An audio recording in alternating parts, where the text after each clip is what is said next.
David, I'm starting.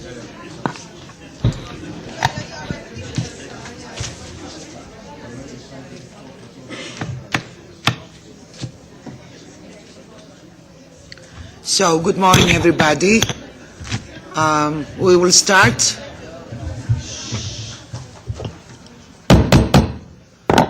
We will start with the presence of a few members of the Parliament for the moment being. Thanks, Mr. Salavrakos, for being here.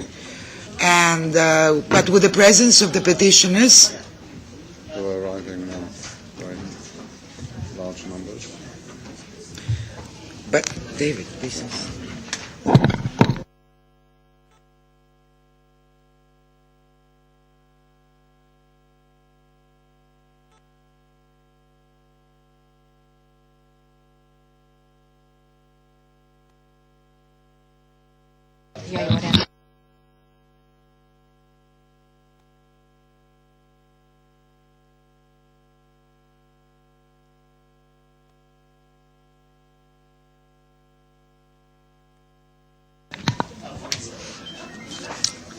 So I will start with some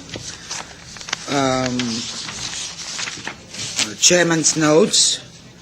Well, this is going to be a long 3-day meeting, mainly on human rights and child protection, but also environment and competition. Many petitioners are here, so I would really ask them to be short in their interventions, as well those coming from the members of the committee. Item 1 relates to the adoption of the agenda. So I would like to draw your attention that number 21, item 21, is not going to be included. It has been postponed until after the elections.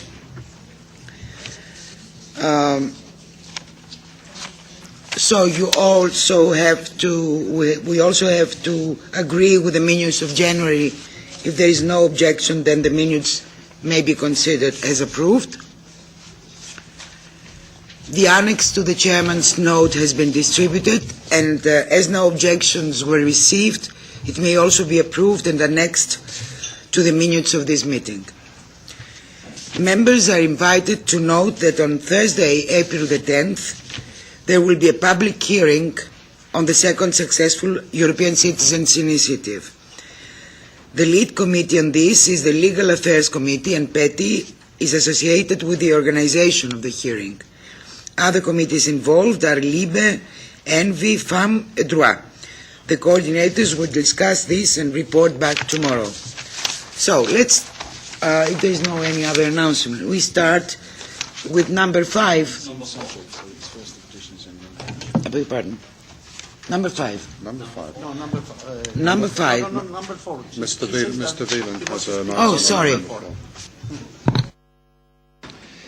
Ja, Frau Vorsitzende.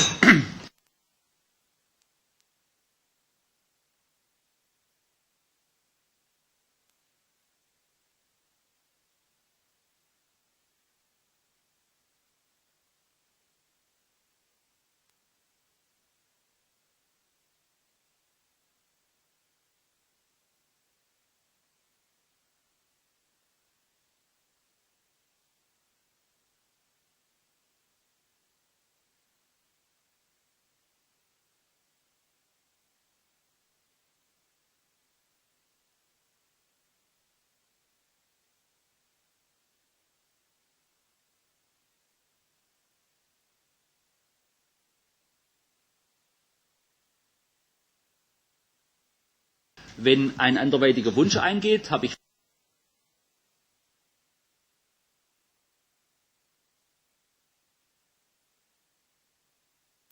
decided. Can you hear the English booth now? Okay, so we need to decide, and apologies for the technical issues there, but we'll continue. And we need to work out what the procedure is. We need to all be aware of whether it's admissible or not admissible. So if I don't, then I assume that that's already been decided with the whole committee because there aren't any objections. And then if I do have cases where it's suggested that it should be inadmissible, then I can't imagine that without having a further procedural step, we can't suddenly have a petition being admissible. Even if the Secretariat makes a decision, we can't have a chair making a decision. That's my view, and I've been here for quite a few years now, since 1997, in fact. And we need to have the whole committee saying that we're correcting this decision. Now I can see that for next meeting on the agenda, we suddenly got petitions on the agenda where for weeks and months it had been written that the petition was inadmissible. Now I think that that is a major violation of the rules that are set out or that have become practice over the years. And that's been the case for a long time. And I don't think that I could leave that without commenting on it. I think we need to look at the agenda of the next meeting, and if the procedure that I've flagged up here, well, if that's not changed, I'd like to have some clarification about how we're actually going to deal with such cases. Because otherwise there's no point in having those suggestions because we're not following the right procedure. Would you be satisfied with discussing this intervention of yours, this complaint of yours, during the coordinators meeting? Have an answer in next meeting, or would you like an immediate one? Well, it's difficult.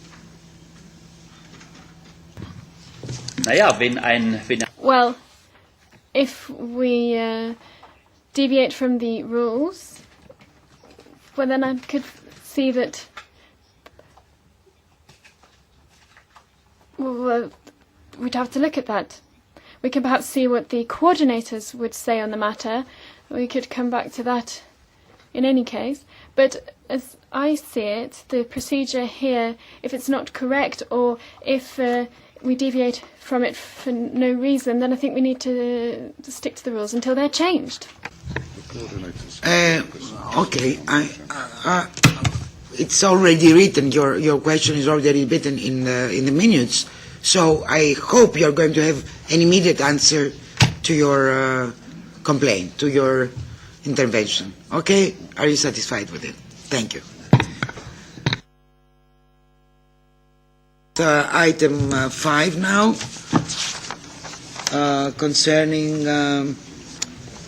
adoption and communication with the child. The petitioners are present, so I would like Mr. Klaus Zinser to present the case. Thank you.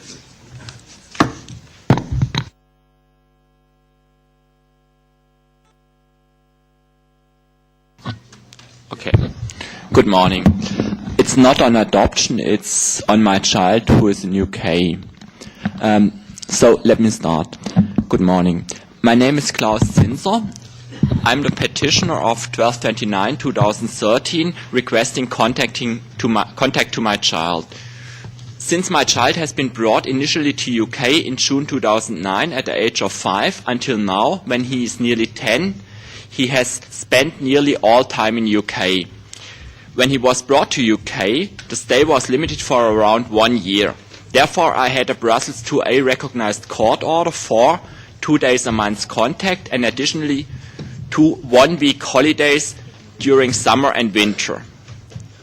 Not knowing the UK legal system and soon realizing that child and mother were not at the given address, I ended up using privately paid lawyers.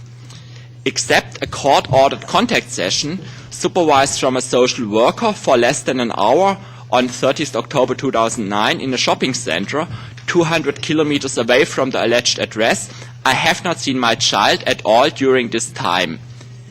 ending up with legal bills and requested payments of in total £18,000.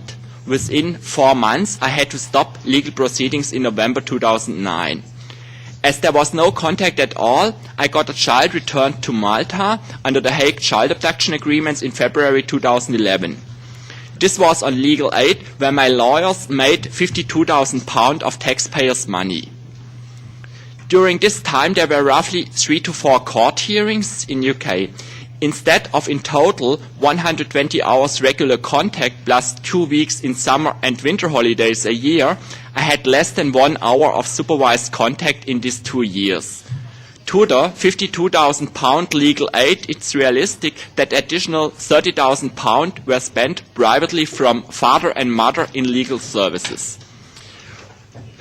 When my child was back in UK in October 2011, I had registered a different family court order from Malta from December 2011 with joint custody and 5 days contact a month in March 2012, according to Brussels 2A. In April 2013, when I had employed a social worker to make contact happen, the UK High Court made an ex parte decision at the request of the mother, throwing the Brussels 2A order for contact into the bin whilst I was flying from Germany to UK. Up to now, my child and I should have been together for 60 days and nights per year starting from March 2012. Not one moment of contact has been allowed to take place despite of Maltese order being legitimately registered in the UK under Brussels 2A. Starting from 2012, there were 10 court hearings of in total 15 days in UK. Whilst I could not afford lawyers and was presenting the case on my own, others were hugely funded by UK taxpayer.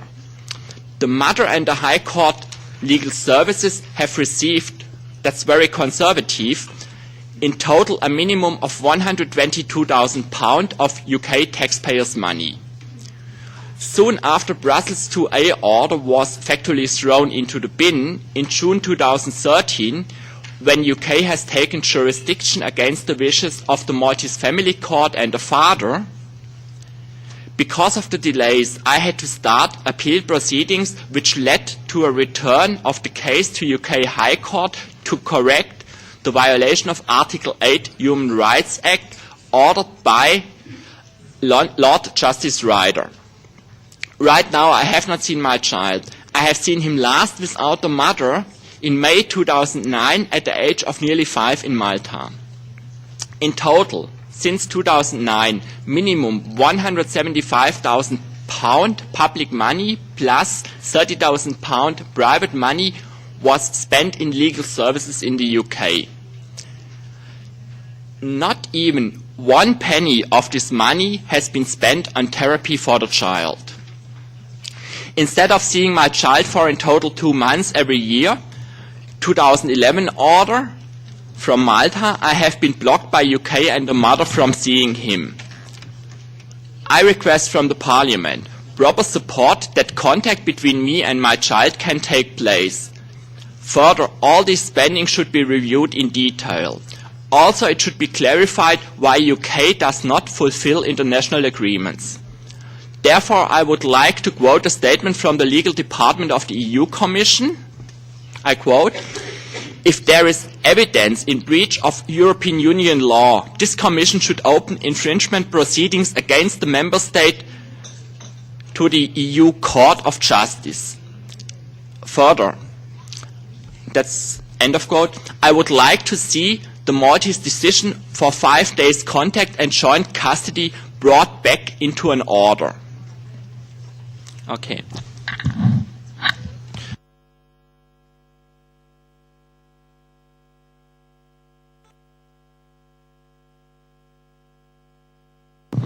If you need more details, next to me is Vincent McGovern from Families Need Fathers in London, who guided me through the UK court proceedings, and he had 4 UK petitions at the UK Parliament with ombudsman investigations, which were all in his favour. Thank you.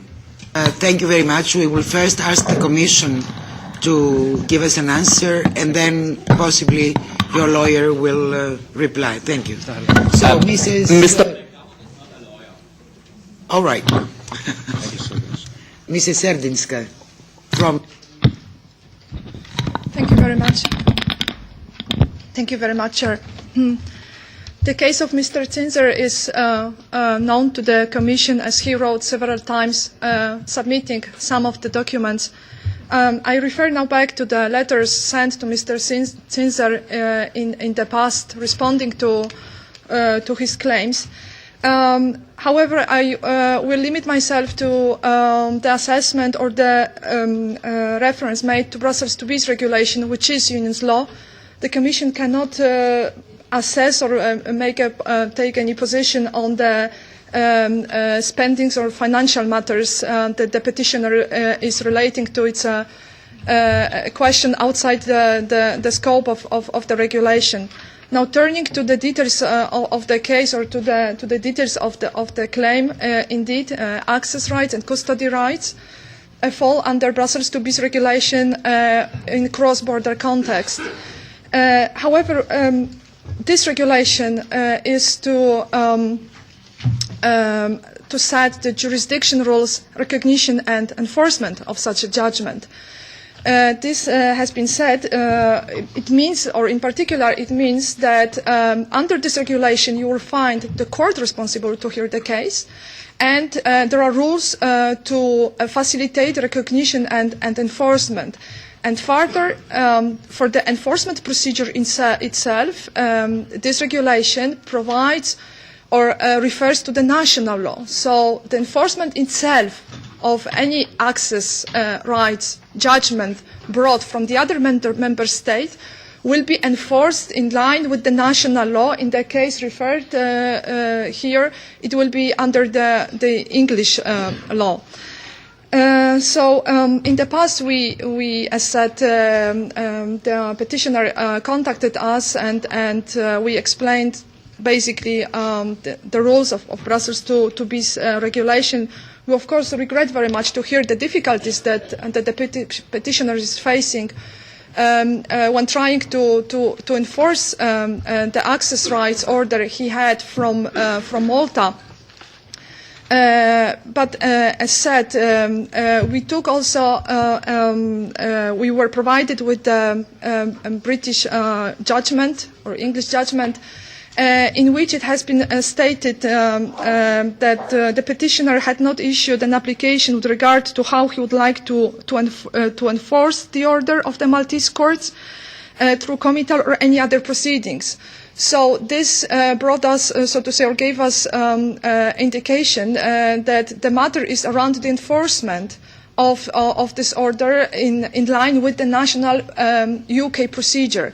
And therefore we do not, so to say, see much possibilities of assessing if there were any, let me say, mistakes in this procedure or something went wrong. It's just impossible for the Commission to assess the national procedure.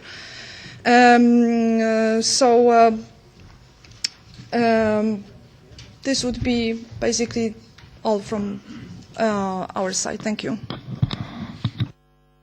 Mr. Wieland. Ja, vielen Dank. Yes, thank you very much. Of course, I don't know the case in all its details, but at the moment, I'm not active as a lawyer, but I did practice family law, but there were very few international cases. And I'd just like to say that the opinion of the Commission doesn't shed much light on this, because we've got the documents here as part of the dossier, and the petition has already been put forward to the Commission, but the case wasn't looked at in more depth, and the Commission says that they answered the petitioner. Well, I'd just like to put a question mark above that. In what manner did the Commission reply to the petitioner? Now we need to look at how that has been assessed specifically. that there's been a defensive interpretation of European regulations. I can't assess national legislation. Therefore, if we look at the enforcement of those agreements, if that's done under national law, well, we can't change national law so that someone who isn't aware of this field, with the best will in the world, to make that accessible. It's very complex to make those requests. For instance, there's different timings and so on. There's different things that you need to submit. And it just needs to be clear that next time that will be recognised by national law. And we try to actively help as much as possible to make sure that the valid legislation is applied, irrespective of whether the subject of an order is put to the national court or the court where the order is issued once more. And I believe that the Commission has done too little. You certainly can't assess what is done with public funds and the legislation. But if the petitioner says that the other party received public help, legal aid, and they didn't, then there's something that doesn't fall under Brussel II, but the general rules of the internal market with the discrimination.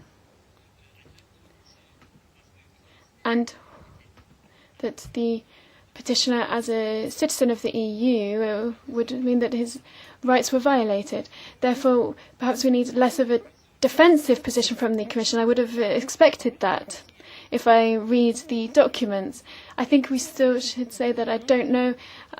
I can't do much if everything's in order, but I don't think you did that.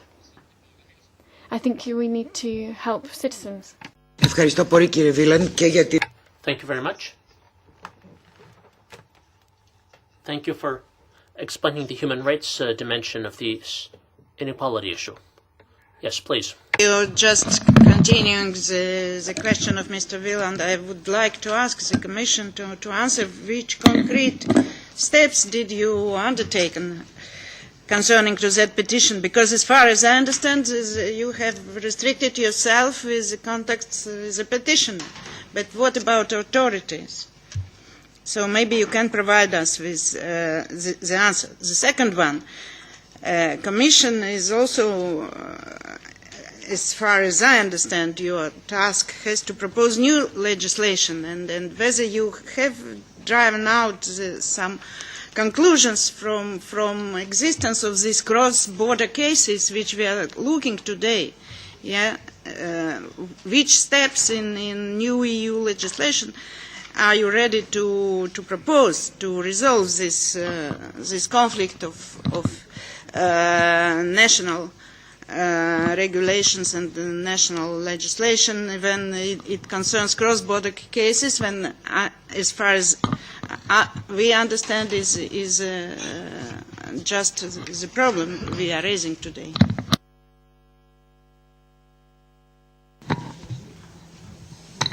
Thank you. In the case referred to, we have been only in contact with Mr. Zinzer. We asked him to submit the relevant documentation, and in particular the judgments issued by the courts, the Maltese and the British courts in this case. Briefly to the second question you asked about what about new legislation, I would like to inform that Brussels IIb's regulation will be reviewed shortly. We are of course aware of the problems of enforcement itself, in particular in the family law area. And it's not only the let me say the British system, and as we face, so to say, similar claims from any other EU country. So it would look to us that, or it would seem to us that the enforcement procedure deserves, so to say, further looking into this, so to make available for citizens to, so to say, to getting the final result, and not only, so to say, a middle-term result, just to direct to the court and say, so to say, you go there. We understand that, of course, the citizen will only be benefiting from the EU rules if he will, so to say, have the final results in terms of enforced judgment. The Commission is now undertaking the evaluation of the regulation. It will publish soon an application report where we also refer to the problems with enforcement in family matters, in parental responsibility matters. And as a next step, it will also assess the necessity of undertaking any or proposing any amendments to this instrument, with the view also of making the enforcement under this regulation effective. Thank you.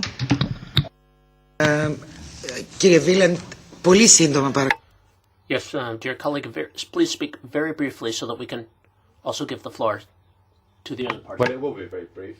It will be very brief. It's exactly what we thought would happen. The Commission's job is not to start a correspondence with the petitioner. They're supposed to be here to protect the treaties.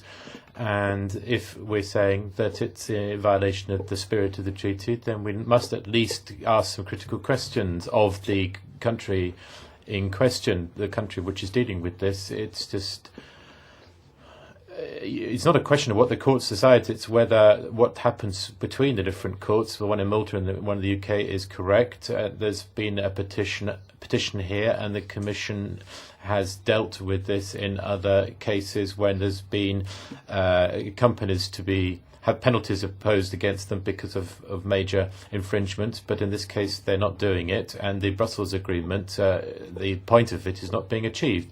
And I will refer to the previous point as well. The petitioner has claimed that, or has asked for the data about himself and the child not to be published, and in similar cases where we've had all sorts of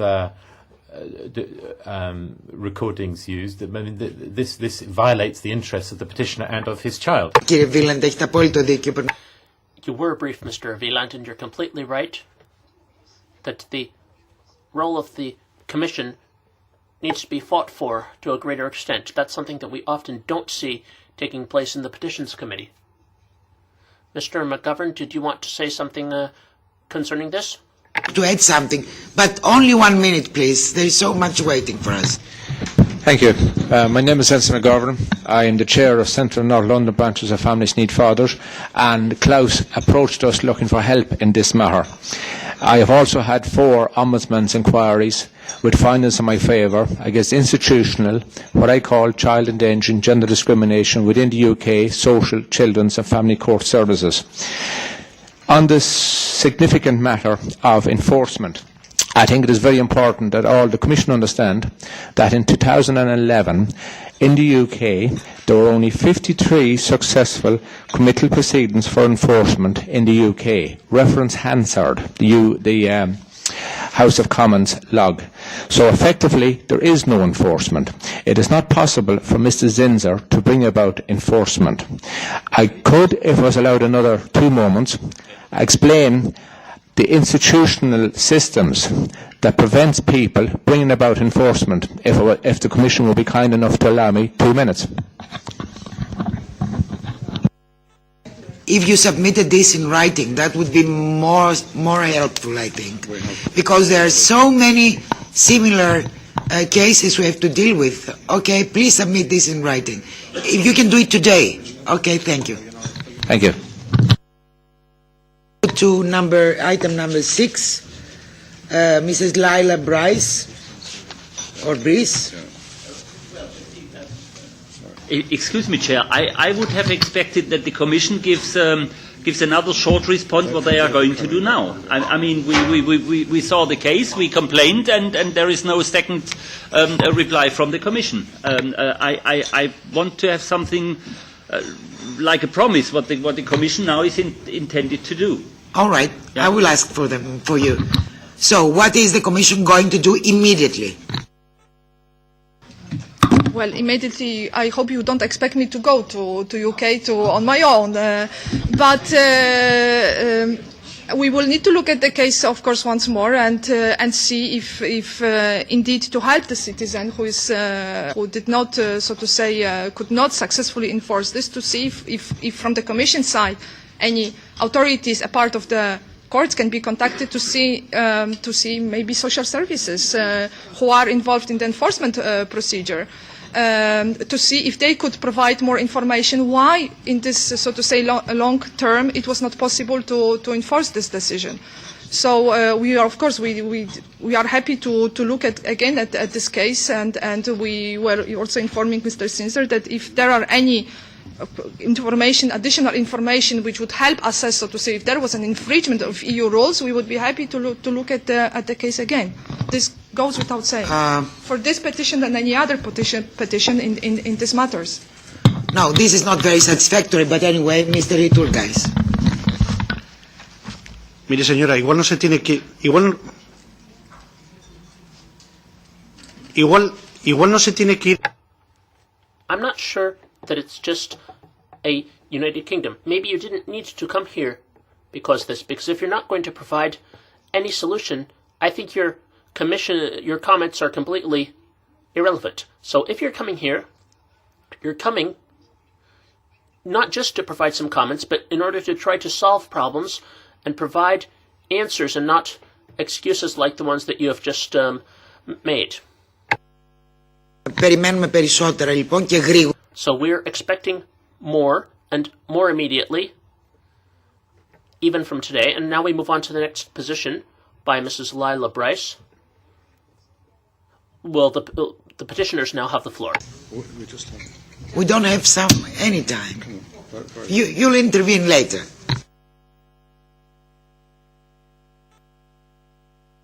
From Latvia, please do. Thank you.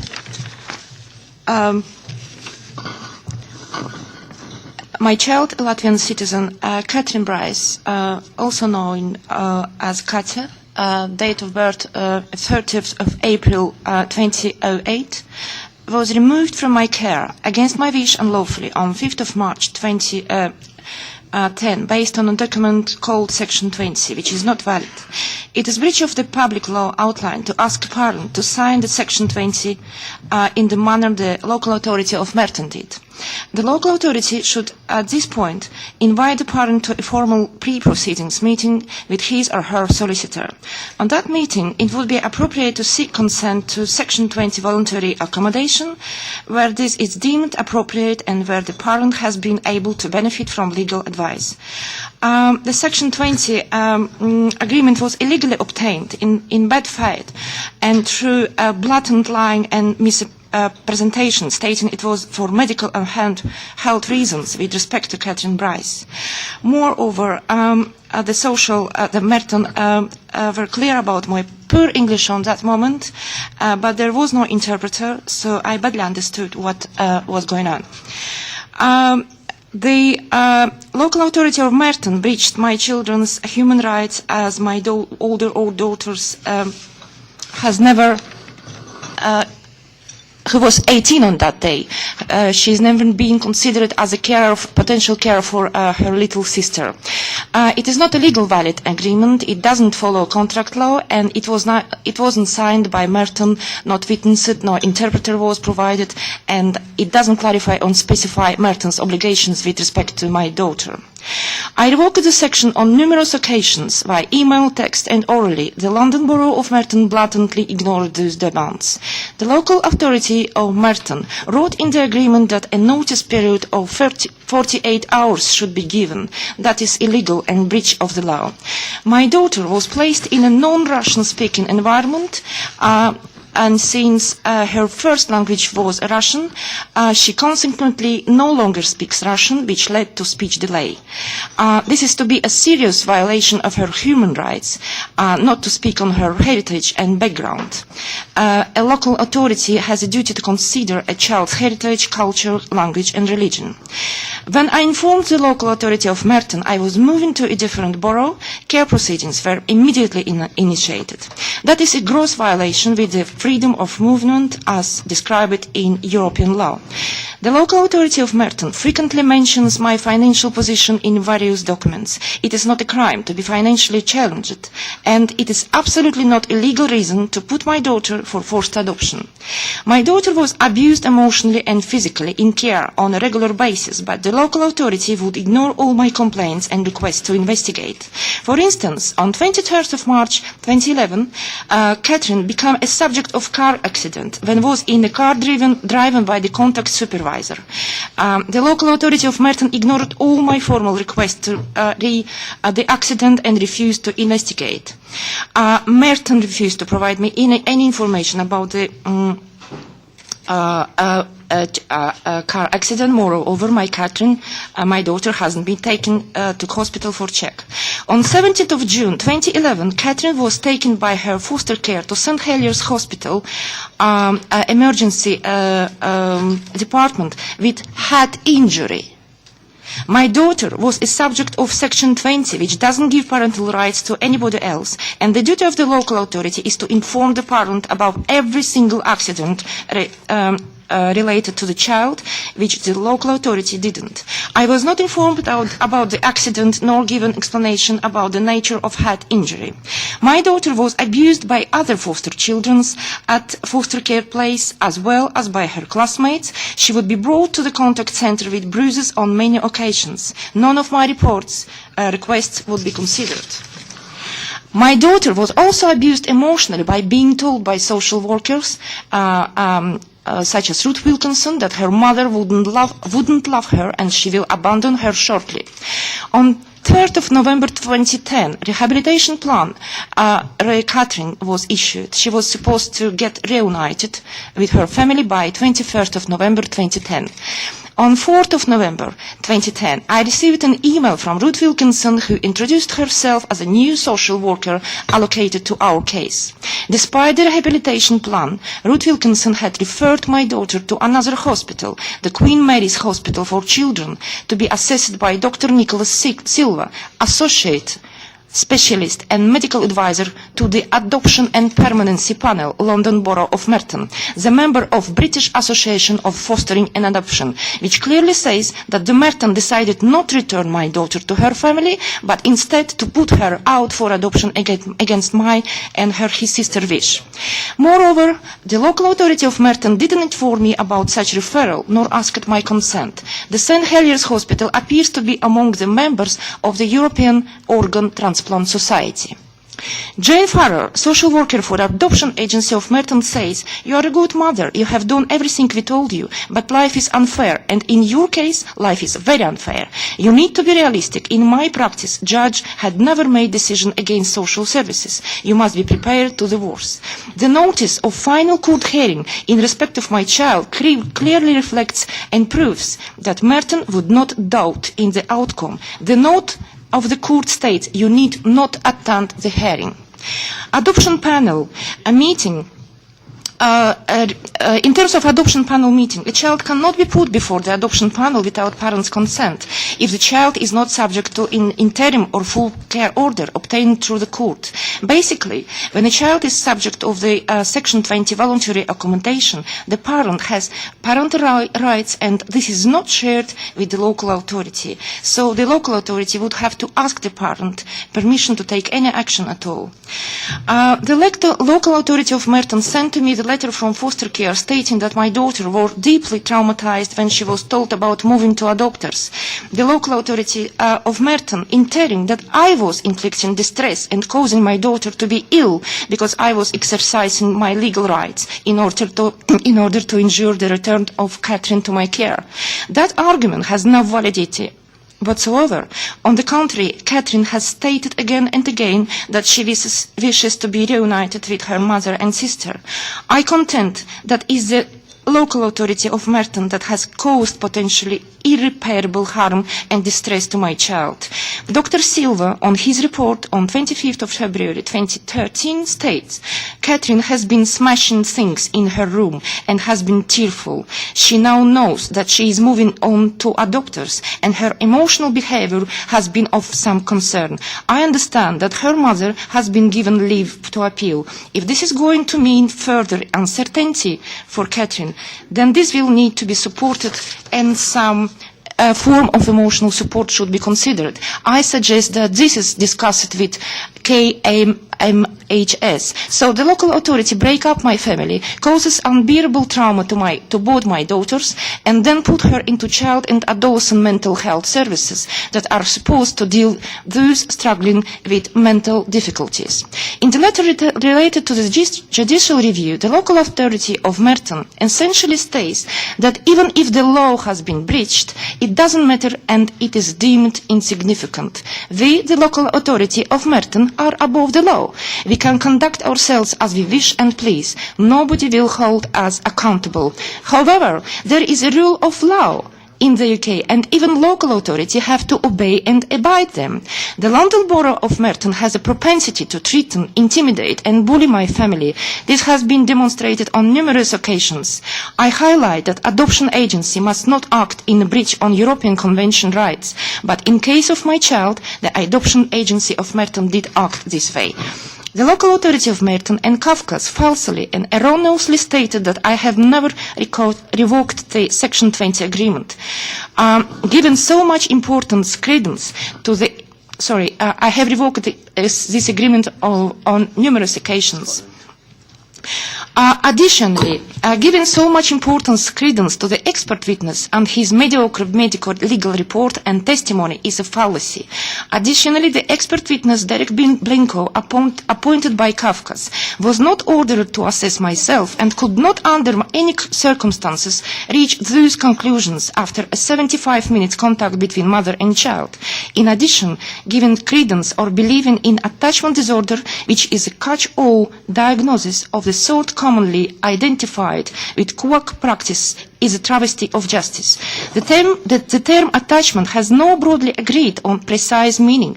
The term is not part of any accepted standard nosology or system for classifying behavioral or mental disorders, such as the Diagnostic and Statistical Manual of Diseases. Officially, there is no such disorder. The local authority of Merton has blatantly and willfully disregarded the law statutory guidelines, the Human Rights Act and the Equality Act, which with respect to me and my daughter Catherine Bryce, as well as her sister Maya Zargaryan. In addition, they have misrepresented material facts to the courts. The local authority of Merton committed a crime classified by the Rome Statute as genocide, Article 6. In point E, forcibly transferring children of the group to another group. And crime against humanity, Article 7. In point D, deportation or forcible transfer of population. In point I, enforced disappearance of person. In point K, other inhuman acts of a similar character intentionally causing great suffering or serious injury to body or to mental or physical health, as my little daughter become a subject of forced adoption and her mother and sister are not allowed even to know her whereabouts or whether she is alive. And unbearable suffering for entire family may only be compared with life sentence. Parts E. Enslavement means the exercise of any of all of the powers attaching to the right. Excuse me. Please do complete. We don't have time. Okay. Well, I would like to, in conclusion, I would like to highlight that the High Court Family Judge Sir Munby states that judge and social workers must not longer keep their decision. They cannot make decision about the fates of foreign children, and they must not longer keep their decision secret or try to gag foreign media either, which Martin did with support of Kurt twice. I was given two injunction orders stating that I will be sent to prison in the event if I share my case.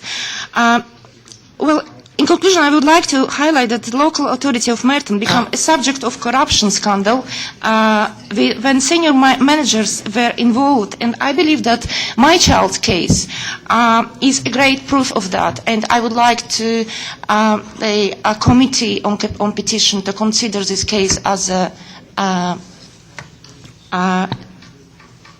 matter of urgency and to try to investigate. Thank you very much. We'll try our best. There is a similar, this is not Europe, I must say, Mrs.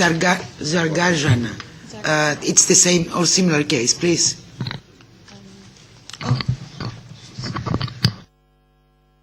Sorry, I just wanted to say that obviously we're a family unit, but I would like to say that as a sister of Catherine, I'm deeply concerned at how this case was dealt with. You know, I was not given any chance to even. I was trying to be considered a main carer for her. I told numerous times I would give up studies. I was prepared to give up my life. I presented sort of like a plan how to look after my sister. There's so many court hearings and appeals, and so many things were presented against me, my ambition to study, my social life, my emotional attachment to my mother, everything was put against me, and, you know, I'm so deeply concerned that my sister was taken away from my family, and we've been just torn apart. I'm not sure if the social services realise how much has impacted all of us.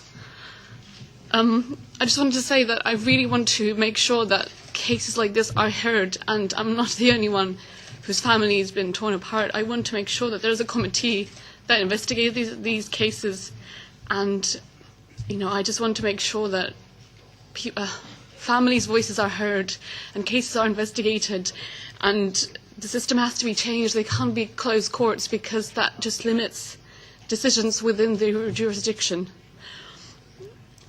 That's all I just wanted. That's all, sorry. Thank you so much. So let's have the Commission. The next one first. The next one is similar. Yeah. Mr. McNeil. Yes, item number 1. Mr. McNeil is here. I am Sabine McNeil. Mrs. McNeil. And I'm speaking on behalf of Ale Ambrazaite, who could not come last moment. Oh, I see. And I am only echoing what Laila has just said. I have been asked to read this text. Me and my daughter, we are Lithuanian citizens. I arrived to UK with working contract in 2008. Since then, I always was in employment. In 2009, I was accused by Kingston upon Thames Social Services of having alcohol problem, and an interim care order was granted for my then 7.5-year-old daughter. Social Services then promised me that if I tackled my alcohol problem, my daughter would return home to my care. I tackled this problem very successfully through therapeutic groups and psychotherapists' help. It should be noted that I have no clinical diagnosis of alcohol addiction, as I never had been hospitalized because of that or anything like that. In 2009, I voluntarily agreed with Children's Services suggestion having behavioral alcohol problem. Following all expert suggestions, the reunification plan with our daughter had to be drawn in February 2010. Unfortunately, because of my daughter's social worker's personal prejudice,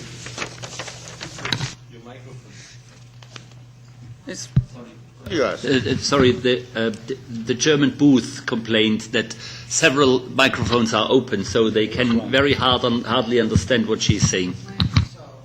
Including me, those who have open micros, please turn them off.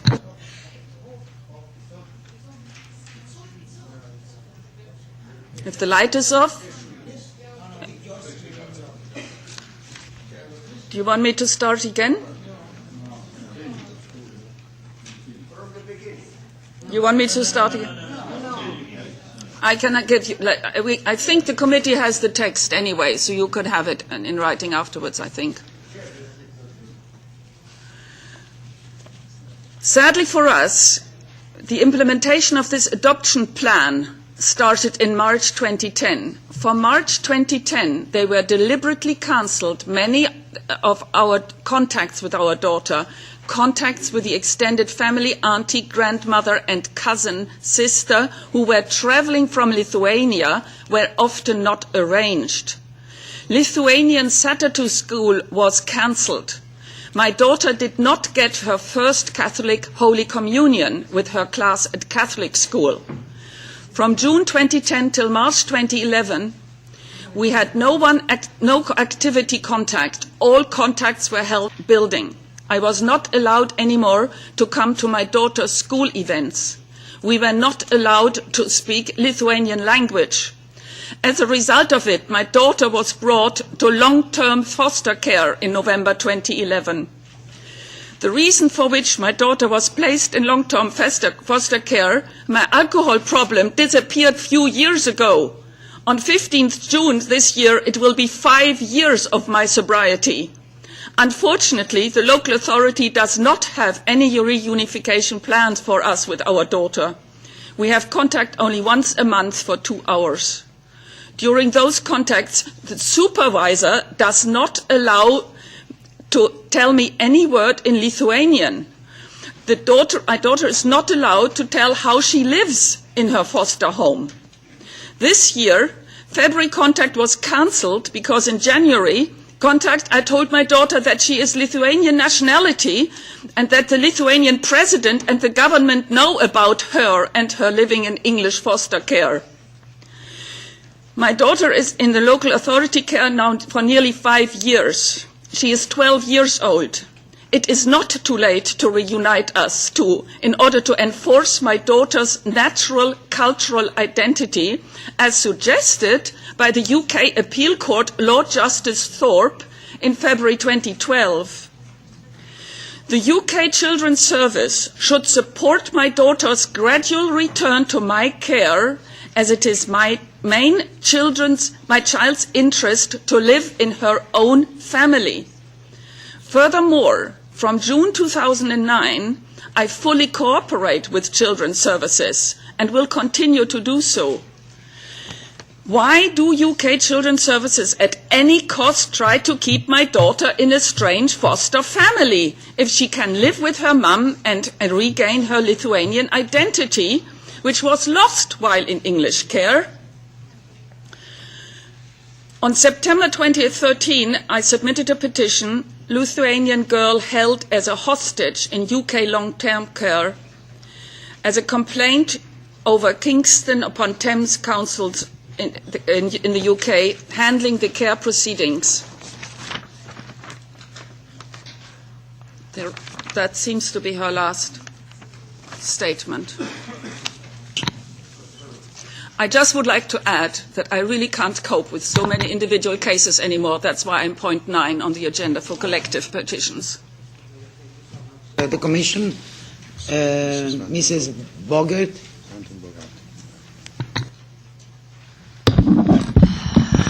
First of all, as a mother, I would like to express my sympathy for the suffering of the petitioners. Now, I understand that what those two petitions have in common is that the petitioners expressed their concern about the functioning of the UK Child Welfare Services and the UK local authority.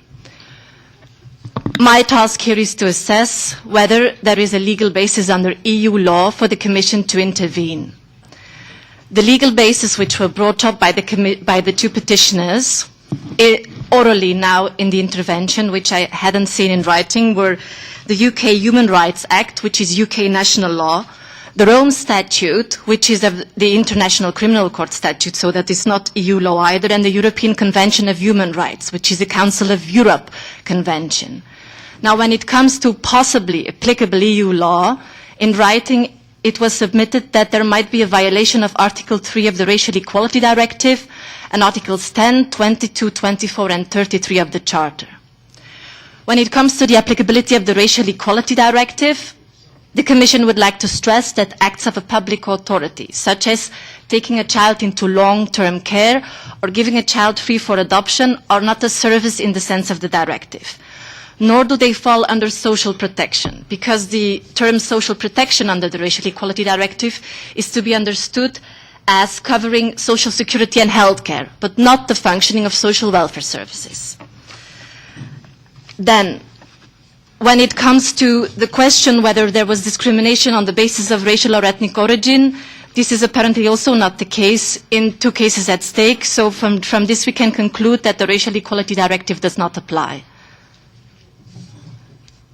Why? Because the Racial Equality Directive only applies if there is discrimination on grounds of ethnic or racial origin, not nationality.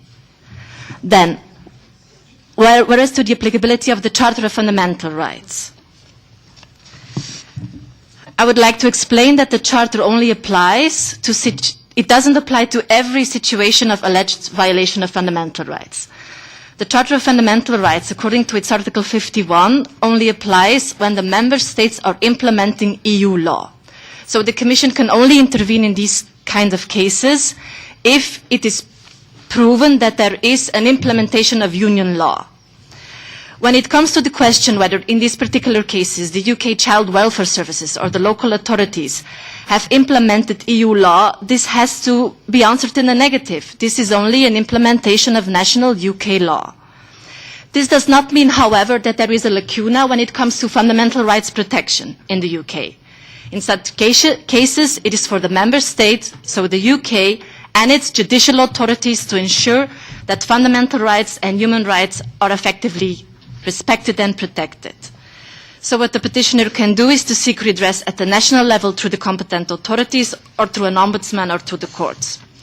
Then after the exhaustion of domestic remedies, there is a possibility to lodge a complaint with the European Court of Human Rights, as the European Convention of Human Rights does not have this precondition of applicability of EU law, but the Charter has, as I just explained. Then, in general, regarding the functioning of child welfare services and child protection services in the different member states, the Commission is currently drafting guidelines to support the member states in strengthening and improving their child protection systems. The objective of these guidelines is to find ways to promote and support an integrated approach and facilitate cooperation and coordination among all agencies involved in child protection issues. These guidelines are expected to be adopted by autumn 2014. And in parallel to the preparation of these guidelines, the Fundamental Rights Agency of the EU is also carrying out a mapping of child protection systems in the different member states. This mapping should be completed by June 2014. But as there is no legal basis under EU law in these cases, the Commission, apart from issuing these guidelines, cannot further intervene. Thank you. That was clearer than before, but there's something we can do next. Mr. Zaleski, please. President, first of all, be that local court wherever, in Italy, Poland, Sweden, or Old Bailey, the renowned court, one thing is basic. The language discrimination is totally outrageous. The mother, the father, schizophrenic, alcoholic, minister or MEP of this parliament must have a right to speak to his or her child in his or her own language. Now I am saying as psychologist. I am professor in psychology and have some experience in this matter. Second thing, I see the powerlessness of Commission in these cases, because what do we have to do with the courts? But one thing we probably act. When I hear from the first case that social worker dares to say to your mother that your mother will not love you, on what basis? Who is this social worker? Something stupid. This is schizophrenia, more than the mother.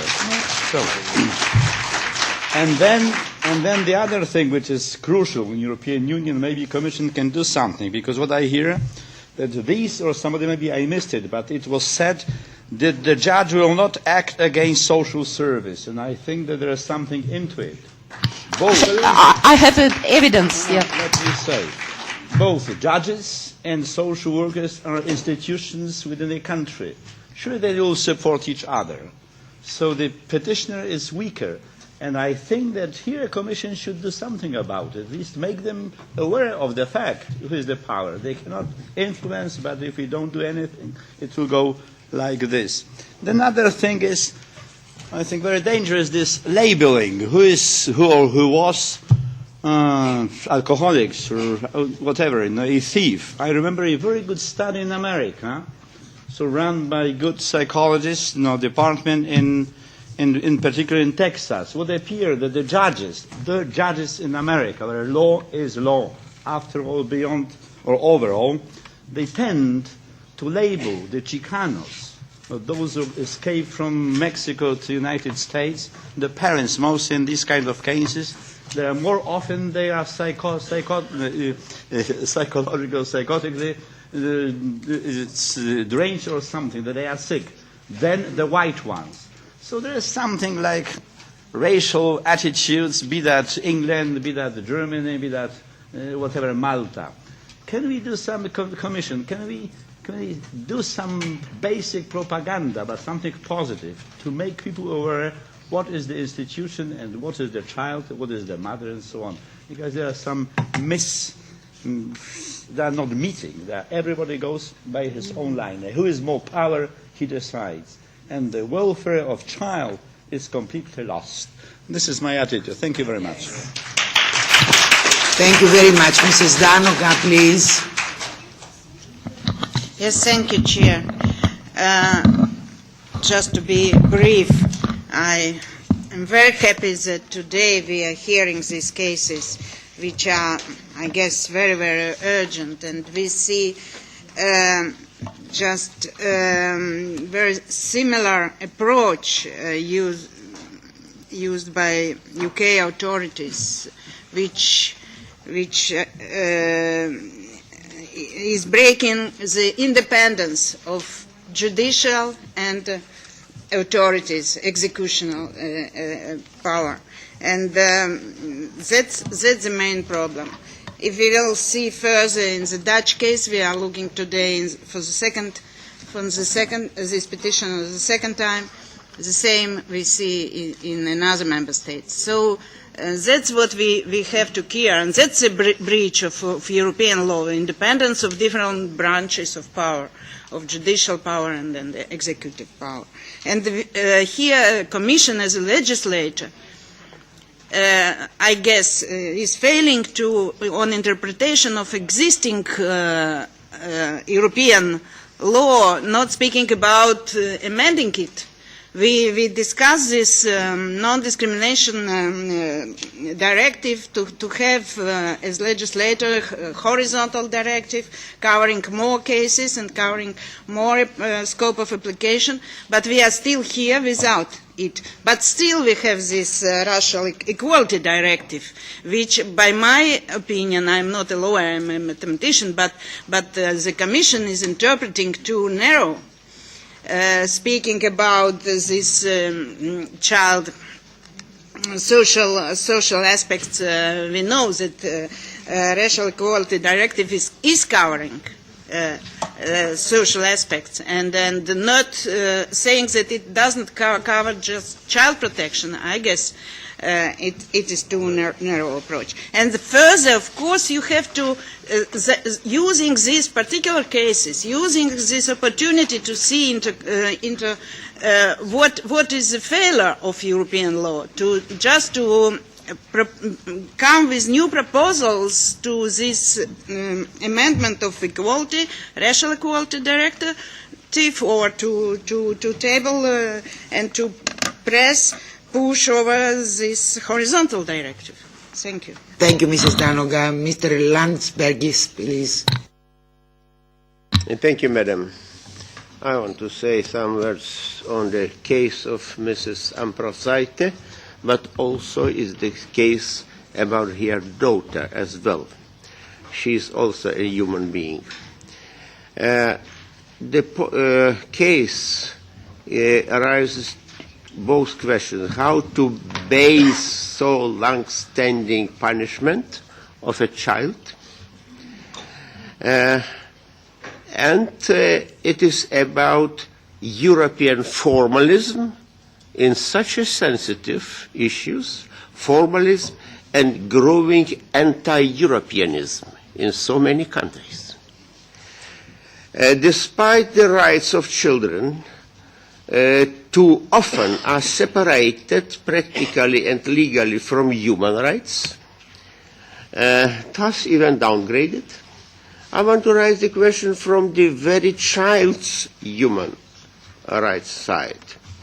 Mother was punished painfully after being stated guilty due to her dependency on alcohol.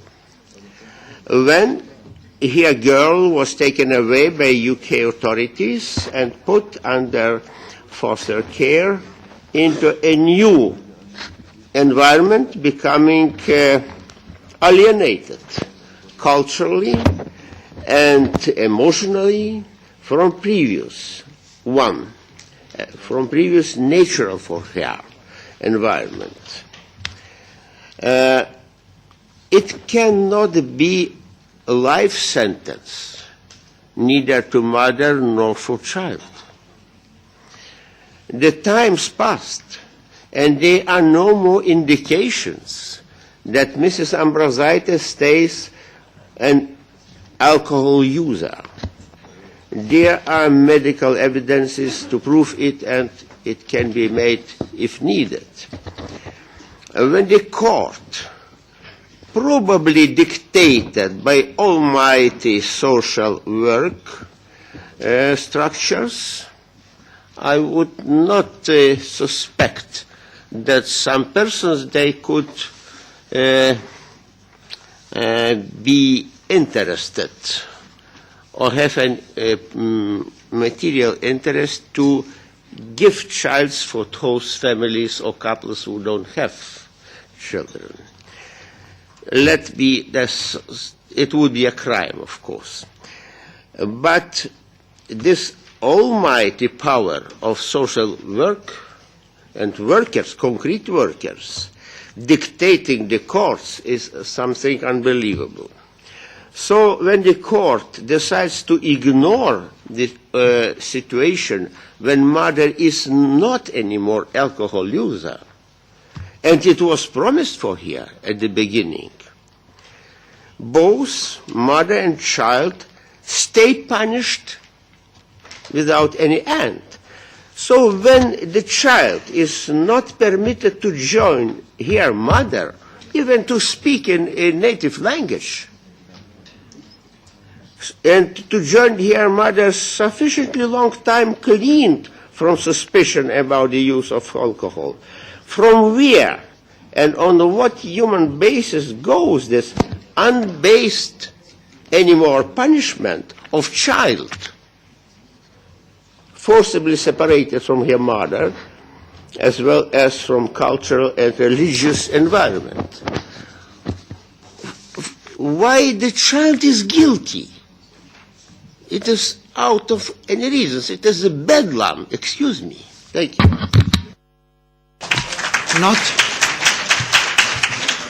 Not only guilty, but also in danger. Mrs. Gantz, please. I wanted to say something earlier to the earlier case, saying mainly that for me it was unacceptable, the style of the intervention of the representative of the Commission, asking whether we are asking her to go directly to intervene personally. I don't think so, but I think what is clearly the responsibility of the Commission, if there are similar cases, like we are listening to these cases today, they have to come up with systematic type of proposals and changes, and if necessary also laws. And in this case, it's absolutely clear that we are protecting every day the free movement in Europe.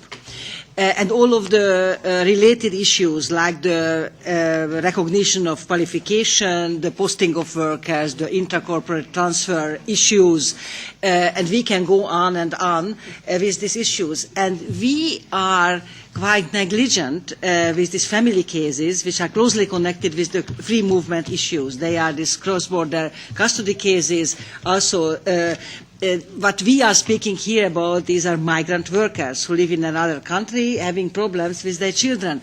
And I am absolutely sure that it is the responsibility of the Commission to come up with some proposals also in this field, which are regulating this type of cross-border cases, really serving the best interest of the child. And I think we have to discuss in that we are also having a certain responsibility to organise a hearing around this issue in the Parliament, to have a oral question with debate, also with a resolution in the plenary. We cannot do it in this, during this mandate, but later on.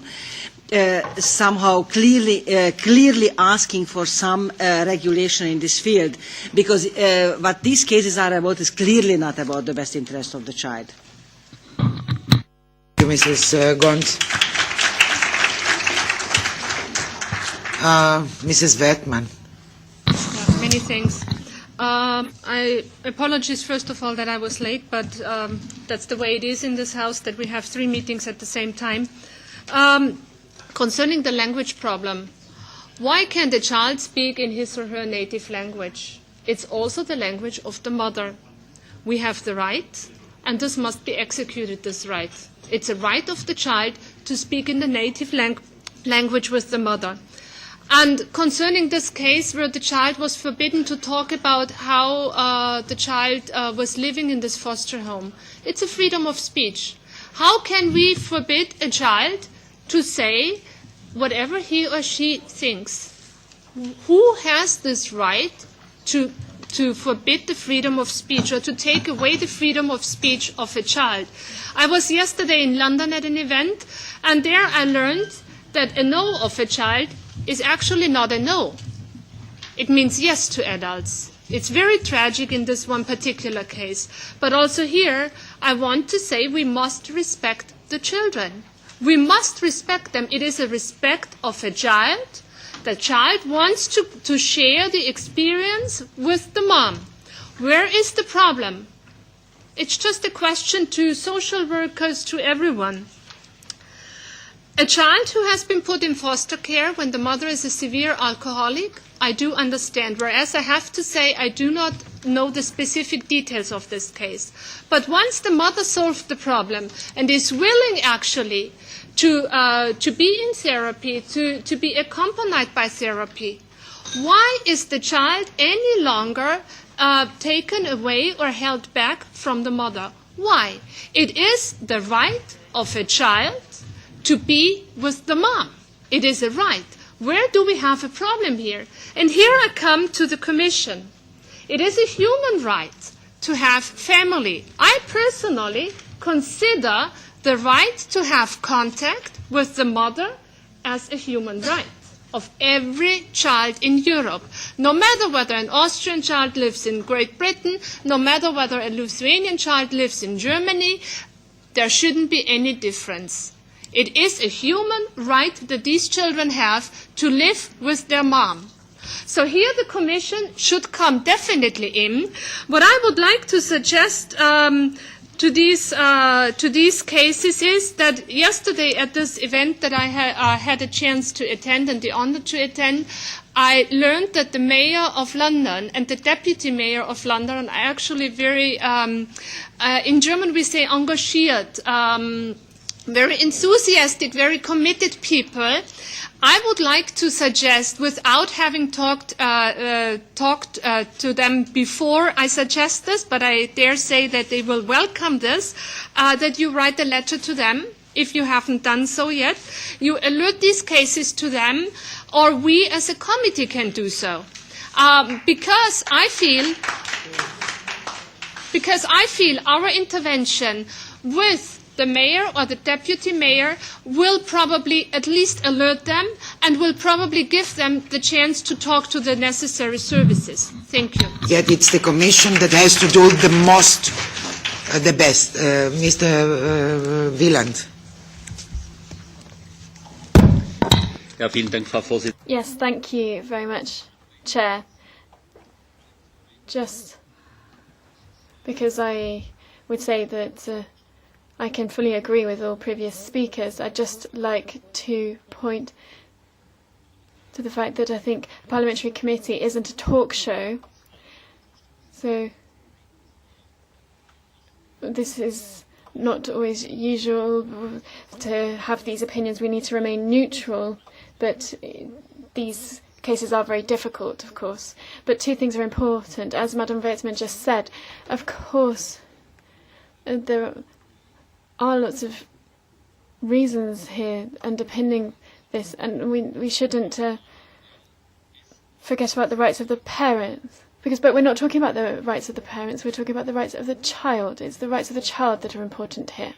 And I've seen similar cases, and I would say that if there is a justified reason for contact with the child, perhaps if you should remove the child perhaps from one parent, or if it is comparable to abduction, there could be reasons where authority says we think that we should speak in a language that the environment that's accompanying the parties understand. But that has to be in a justified case. It can't just be that you simply said, I don't understand what you're saying if you're speaking to your child, so you can't speak Lithuanian, Latvian, or German, or Afrikaans, or whatever it may be. I would say that explicitly. Now, secondly, there's also a point that's very important to me, and I think it would come back to what the petitioner has said. When the right of the child prevails, then there are cases, and this is something we do see due to regulation. There was a child that was taken to Africa, and it was a long case, lasted a long time, and after a whole chain, I think it was 8 years it took, and the federal court said that this was all illegal, against the law, but now it's reached a time where it's no longer in the interest of the child to take the child from Africa and bring them back to Europe. So that's the de facto situation. Now, it's when we have this field, and a long-winded law is bad law. That's what we should be aware of. The Commission should also be aware of that. The national government should be aware of this, but also authorities should be aware of this. Now, we're talking about the right of the child. Therefore, we're not always looking at the right of the petitioner. It's not the child that requests a petition, it's often the parents. And if the child can't put forward their own petition, then we've got to think about the child, not necessarily the father, the mother, or the parents. Sometimes it's the parents, but it's always the authorities that need to stand on the side of the child. And every wasted day is a loss of rights for the child in question. The authorities need to react quickly, therefore. They need to always act in the interest of the child. That's not always the case. Sometimes the end result is what one of the parents wants, of course. But there's always two sides of the story. There are thousands of cases, of course, where the authorities are acting in the rights of the child. But we need to make sure that we work on this more effectively. Thank you. I would like the Commission to broaden its legal arsenal. Mrs. McNeil, would you please continue?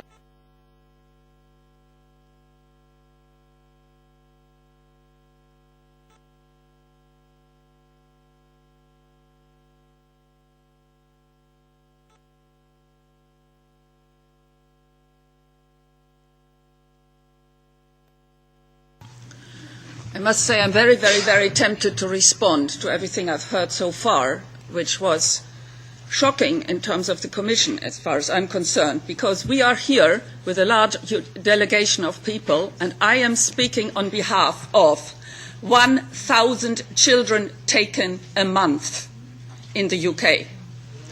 90. Please respect the committee. Do not applaud.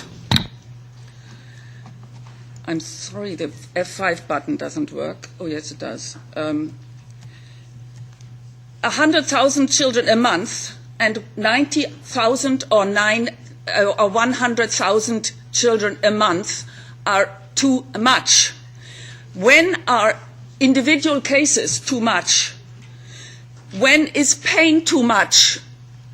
I can assure you I've seen enough individual cases, and there are at least one Belgian journalist who has seen enough individual cases, and there is one journalist, Christopher Booker, who writes regularly about individual cases.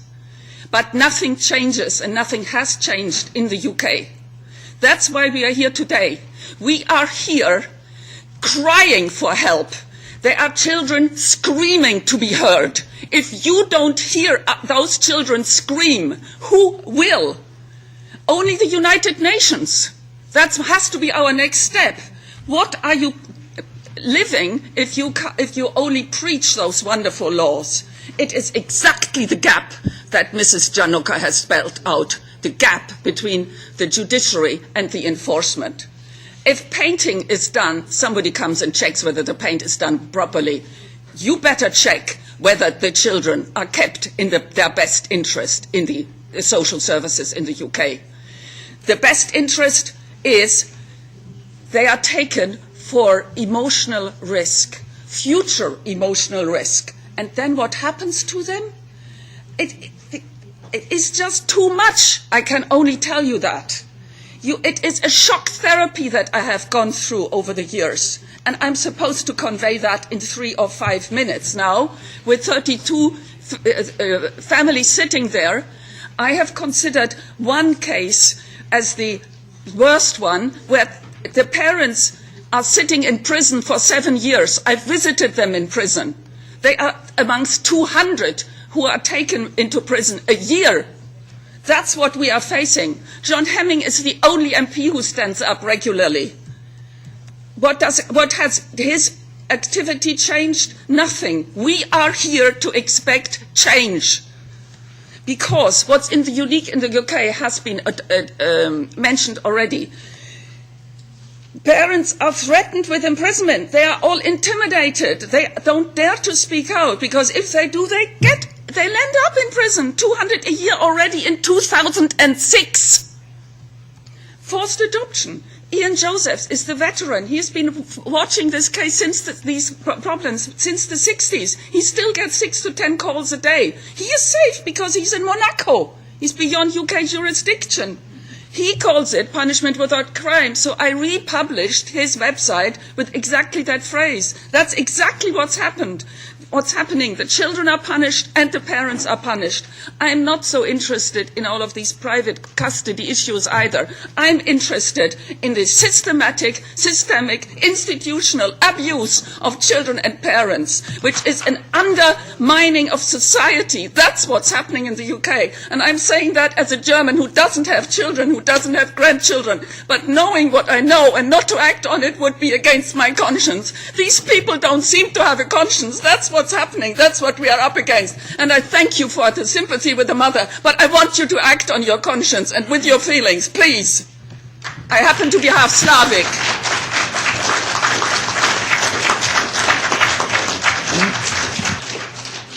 The censorship of contacts is the most cruel thing. That's what's happening to children. We've got with us the Portuguese family whose 5 children have been taken. They can't be speaking in Portuguese. It is too much to describe each and all of the problems. That's what I'm telling you. So I had to see. I am a system analyst. I try to find the patterns that connect.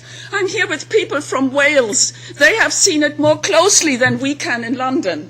It is too much to believe. I don't blame you if you, as the committee, can't take it either and don't believe it. It is too unbelievable what is going on. You cannot imagine that that's happening in a Western country, the UK with its wonderful image.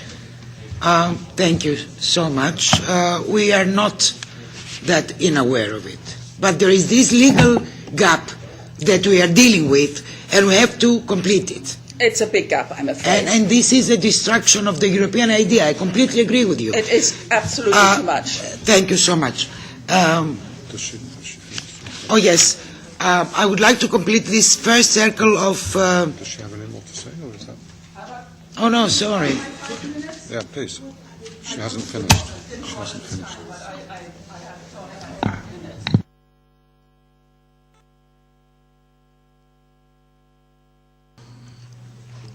I thought I had 5 minutes, and I'm sorry I didn't look at the time. But I would like you to mind the traps between the institutions. We are here in a battle for Britain's children, and that includes all of the children from all of the countries that are in Britain, kept and held by the authorities. We hope for a special investigation. That's our request, and I hope you hear our cries for help. Thank you. I would like to complete this this first session relating to the United Kingdom by addressing to you a petition submitted by a member of the European Parliament, Mrs. Maria Gabriel, relating to something similar happening between Great Britain and Bulgaria. So I won't read it all of you, but I would like to... It was not possible to have it included in this agenda, but I just read it to you. So let's go to similar... Back to the Commission. Oh, no. Yes, Mrs. De Luca would like to say a few words. From the Commission. Mrs. Yes, thank you, Chair. We have heard all these cases relating forced adoption in the UK. I must say that the Commission is fully aware of the problem because we have received several complaints about the rate of domestic adoption in the UK and also carried out without the consent of the parents. And I would like to point out that not only foreigners, but also British people claim to be victims of forced adoption in the UK.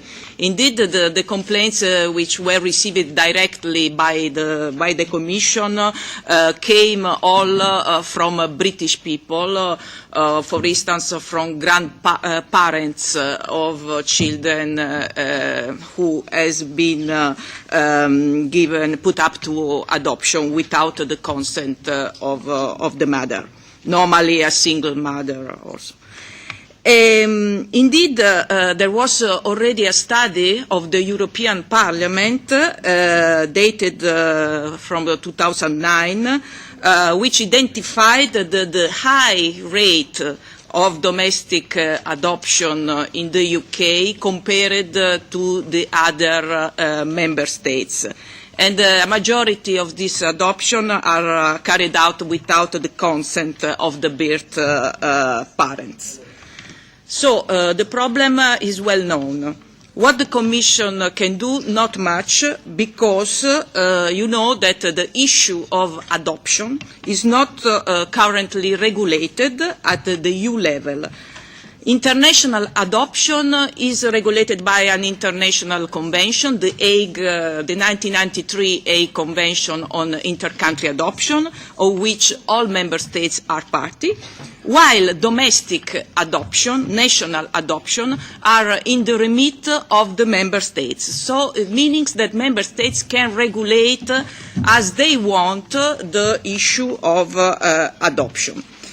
The Commission until now has suggested to these parents to exploit all possible remedies at national level and in the last instance to address the European Court of Human Rights because for the breach of the respect of family life. What I can maybe the Commission as guardian of the treaty cannot do much more in this situation, and I want to inform you that a possible legislation at the EU level on adoption can only address cross-border cases. So cases like this one related to forced adoption in the UK would not be in the scope of this possible regulation. And in any case, as it is regards family law, we would need the unanimity of all member states to have a EU regulation on adoption, which is not the case, I can assure you. Only things that I may suggest to this committee, because we have cases like the Danish cases, the cases of the Jugendamt in Germany, where this committee organized a fact-finding mission in order to really understand why the situation is like this. Maybe this could be a solution, a fact-finding mission of this committee. But from the part of the Commission, I'm afraid that we can do much more on this issue. Thank you. Doesn't sound very optimistic, but Mr.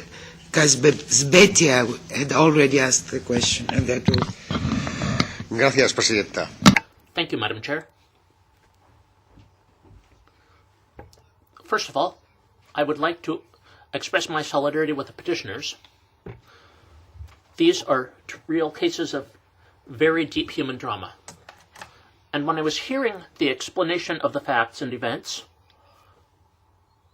I noted that I felt like I was going 150 years back into the Victorian era and reading a text that was written at the time concerning the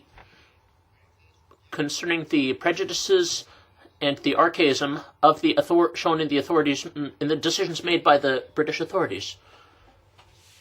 I wasn't surprised, because it's usual that in these human rights issues, the Commission acts like Pontius Pilate, washing its hands and saying that it's not its fault. I read the text written by the Commission, and I read what it says, that based on the information provided, it does not seem to be that the European Union law is applicable. Therefore, the competence only belongs to the member states, since there is no violation of the Treaty of Fundamental Rights. This seems like a hypocritical attitude by the Commission, and hypocritical because these cases arouse quite much attention in their countries, but the Commission seems incapable of keeping the member states in line so that they comply with human rights. This is not the only country where situations like this have arisen, and the Commission seems to be looking in another direction, and its answer is constantly that this is an issue that is under the competency of the member states and their authorities. I think that the Commission should be the guardian of all fundamental rights, whether their case is under its competency or not, because it's the ultimate guardian of the values of the European Union. It's the ultimate guarantor of the fundamental rights of the citizens of the European Union. And in this case, it's acting with hypocrisy and washing its hands like Pontius Pilate. And I have to denounce that here. Also, I would like to support the petition by our colleague Vermar. And since I've seen the seriousness of the case and the recent cases that have been outlined here, I think that we need to send an investigative mission to Great Britain to find what can be done there, to find what our options are. I think this is the proper step that this committee should take, and although it will be done by the next legislature. Thank you. Yes, Mr. Bolsonaro.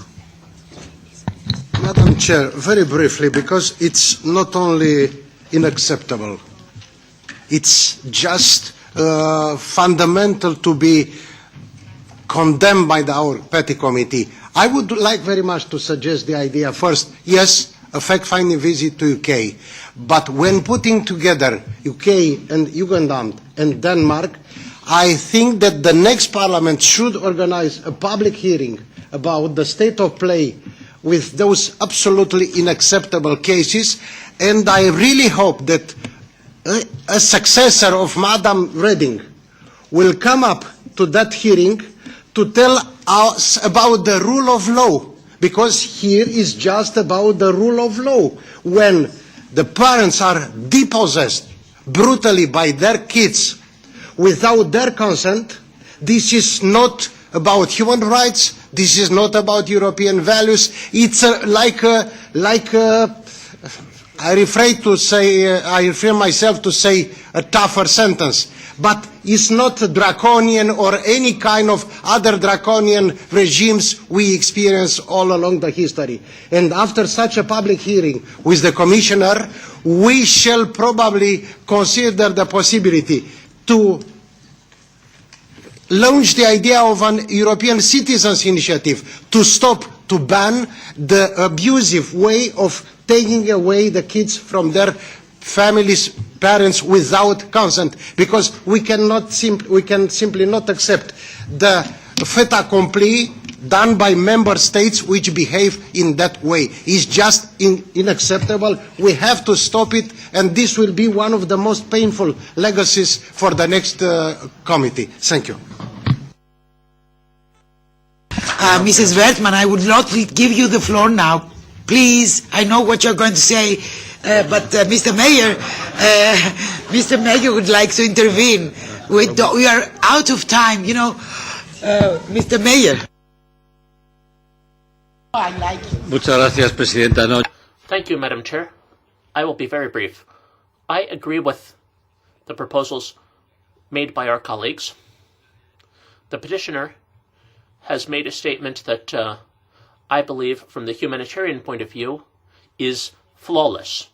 And I think it's necessary for this Parliament to initiate an investigation into the circumstances in the United Kingdom. Not during this legislature, of course, but I think that in the next legislature we need to commit ourselves to send a delegation that will investigate these cases. Also, I support Mr. Bostinaru's proposal to have a hearing to deal with all of the cases so that the European Union may legislate once and for all and avoid these legal quagmires that cause unnecessary pain and human suffering. So I second Mr. Bostinaru's proposal, and I agreed that we should send a delegation. And take into account that this committee is going to be a new committee after a few months. The present committee will write to the United Kingdom government. The present committee will address the local authorities, as already pointed out here, Merton and anywhere else. The present committee will contact Mrs. Reding as present commissioner, and I suggest that the subject should be discussed in an extent by the present coordinators of this committee, and plan what is going to be done immediately, pressing the Commission to do something or addressing the newcomers to keep on working on this issue. So I think you agree with it. Thanks for your interventions. And we now go not to similar issues on the Netherlands, but in France. So we'll come back to the Netherlands after it. So item 13 by Mrs. Christina Oros. All right. Mrs. Christina Oros. Yes, I'm here. Okay. Thank you very much. Dear Madam Chair, representative of the European Commission, and dear members of the Parliament, I am Christina Oros. I am Hungarian, a mother. My life and that of my daughter are in a hellish limbo because of a protective international law turned upside down. With primary custody of my child secured after my divorce, I felt protected. I thought I was crossing my toughest hurdle when I legally fled with my child from France to my home country of Hungary for her safety. But I faced child abduction lawsuit brought by the father and governed by the Convention on Civil Aspects of International Child Abduction. My daughter was returned by police forces against her will, bound in an ambulance during 20 hours, then placed in a foster home for more than 1 year. I was waiting for my extradition twice. The last time I spent 41 days in jail. In Hungary, I was declared guilty of child abduction and sentenced for 1 year in prison, suspended for 2 years, just as in France, where I was sentenced at first instance for 1 year in jail. My daughter hasn't seen me and hasn't had any contact with me in 3 years. How could this happen? Here's where it gets sadly familiar to many of us, regardless of nationality. I wasn't and I'm not a kidnapper. I sought to shelter my daughter from an abusive father, and taking her to our home country seemed the best solution. I had the law backing me, but the law betrayed me. Today I seek to spread awareness and get in contact with victims of misuse of the Hague Convention, which is having paradoxical effect. The more reported cases there are, the more we can change the legal system. Today I try to make people aware of how fundamental rights of children and mothers are abused. I fight for my daughter and for other abused children and battered mothers involved in international cases. The Hague Convention on Civil Aspects of International Child Abduction was initially created in the 80s with the intent to protect children from the harm of abduction, as well as protecting custodial parents from having the other parent unlawfully remove or retain the child in another country. The Hague Abduction Convention doesn't distinguish between primary carer parents and parents who have parental responsibility but are not main carers. Thus, a child abducted by a primary carer, mother to one country, is just as likely to be returned as is a child taken by a father with parental responsibility, but who only enjoys contact with the child. From my point of view, more emphasis needs to be placed on children's well-being and best interest. Often child abduction litigation for the immediate return of the child can be quick, but also exceptionally harsh and brutal, dealing with technical defences rather than the best interest of the child, and often where the children are stuck against the abducting parent, invariably the primary residential parent. The return of the child should be also refused if not permitted by the fundamental principles of the requested state relating to the protection of human rights and fundamental freedoms, and requires the respondent to demonstrate by clear and convincing evidence that the return of the child would violate fundamental principle of human rights. Spanish court refused a return on the basis of violating human rights and freedoms, where it determined a fleeing mother would be deprived of a due process in the courts of the child's habitual residence. Also, 2 Australian courts have endorsed the defence in dicta. But today, the convention is often used against mothers who are the primary custodian of their children.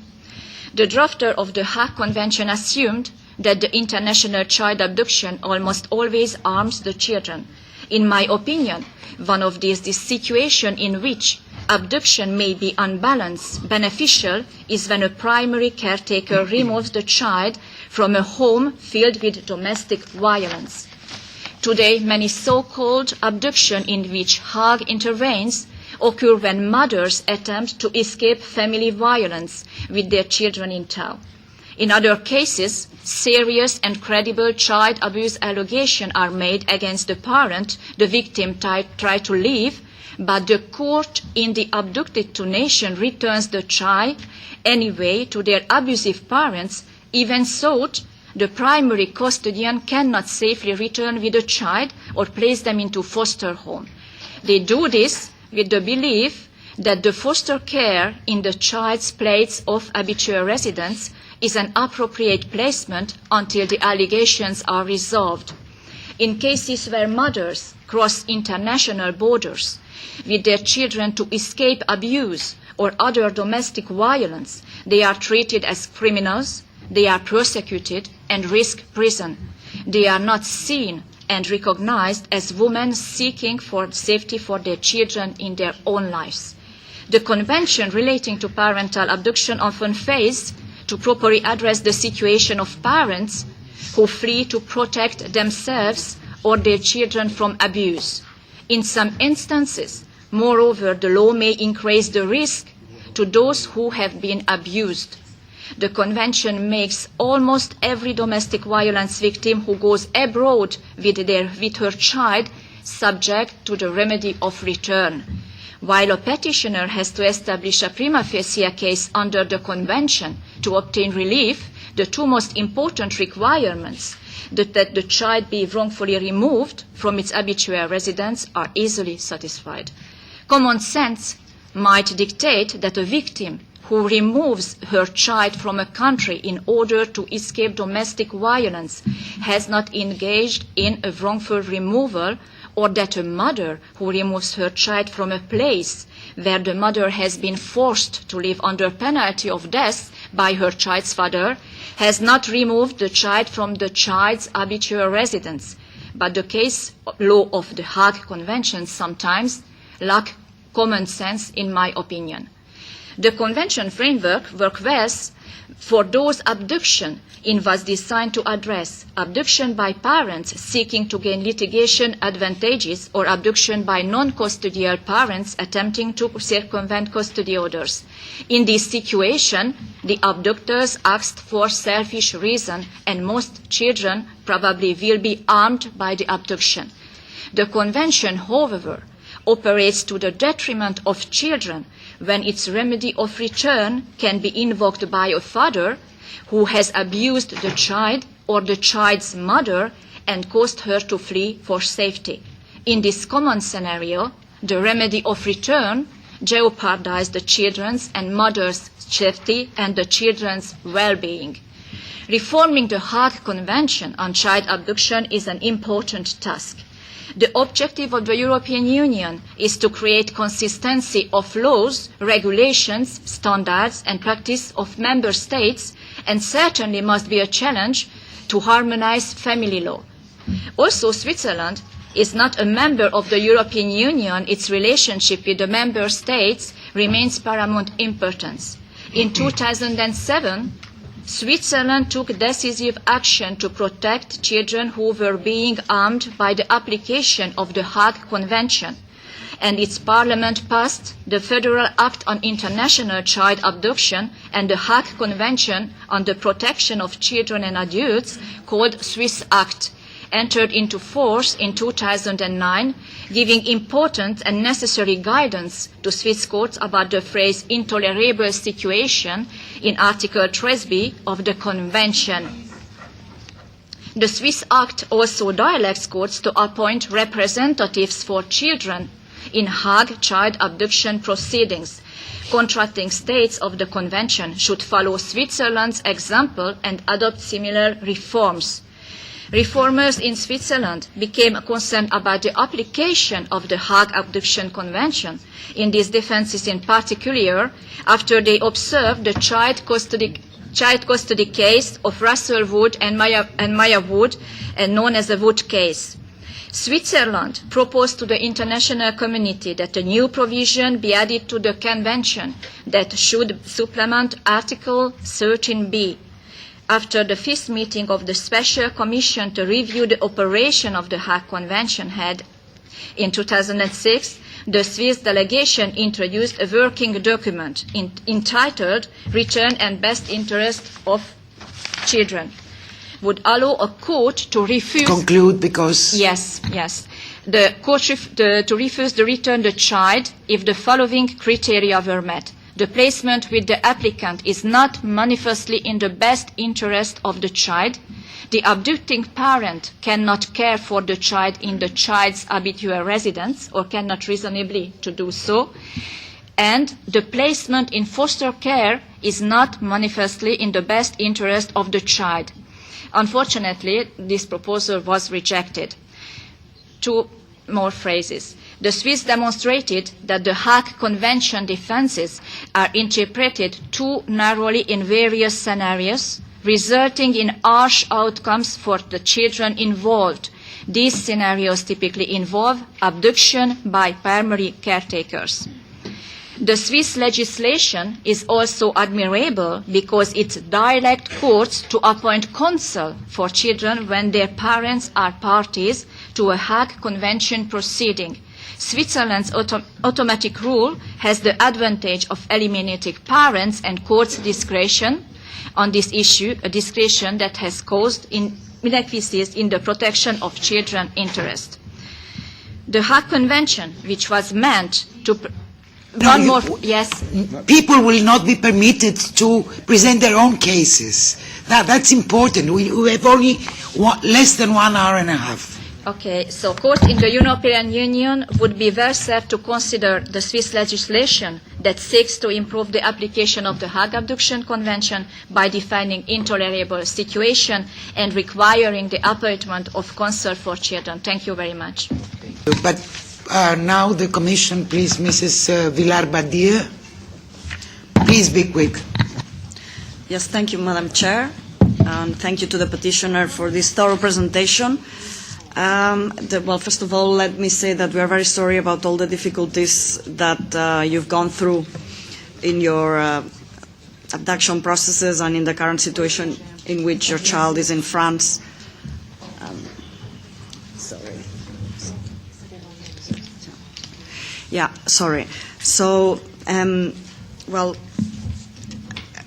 we understand the frustration of many parents here that have been presenting their cases, and let me assure you that the Commission would be very happy to be able to have more powerful instruments to be able to act against what is perceived as injustice in situations in many cases. Unfortunately, the Commission can only do what it can do, which is basically to ensure that what is already in force now is properly applied. And sometimes, unfortunately, what we would all desire to have already as existing law is still not existent. And that is because, as one of my colleagues said, sometimes member states do not have similar positions or cannot reach consensuated decisions as to what legislation to want to adopt in this very sensitive issue of family law, where each member state has its own social, cultural, traditional, religious background and beliefs. So it's not to justify the Commission, but to explain you that we often are confronted with situations in which we feel frustrated because we cannot do more. And indeed, our job is to propose new legislation, and we do as much as we can. Of course, sometimes we do not propose legislation if we see that it's going to end nowhere. And as my colleague also said, for the time being, for example, it's just an example in the field of adoption, we know there would be no consensus in adopting common laws on adoption, so there is no point for the Commission wasting time of MEPs and of its own resources in putting forward legislation that will never make it at Council level.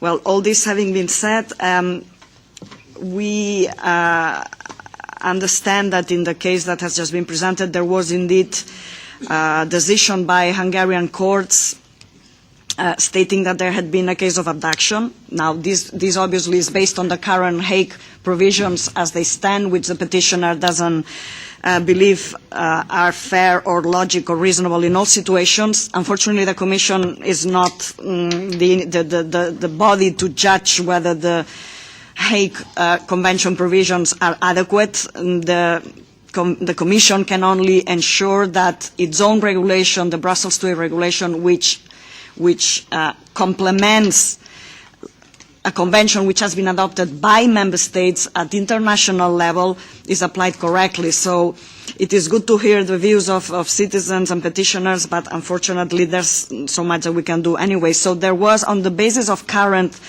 provisions in the Hague Convention, 3 levels, if I understand correctly, of Hungarian courts considered, having heard the petitioner, that there was a case of abduction.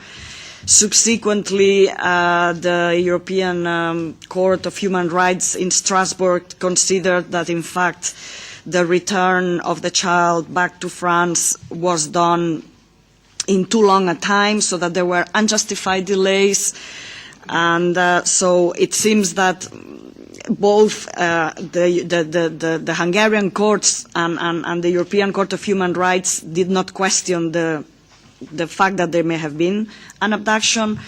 The Commission cannot substitute itself for the national courts, whether it's Hungarian or any other national courts, and we cannot judge specific cases and say in this case that there's been violence, if that can be proved, this cannot be considered abduction. I mean, we have no power to do that. So national courts, which within even one same member state may have different opinions, in these three instances, district, regional and Supreme Court in Hungary, it was considered that there was a case of abduction under the Hague Convention as it currently stands. So we unfortunately cannot do much about it. This case it didn't come down to the Brussels IIa regulation. It didn't need to be applied in the case of the abduction.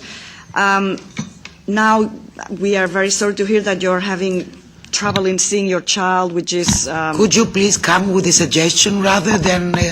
sorry, I'm so sorry. You have explained our disabilities very well, but solutions we need. Right. Not excuses. Yes, we understand your frustration, but please try to understand who is the Commission.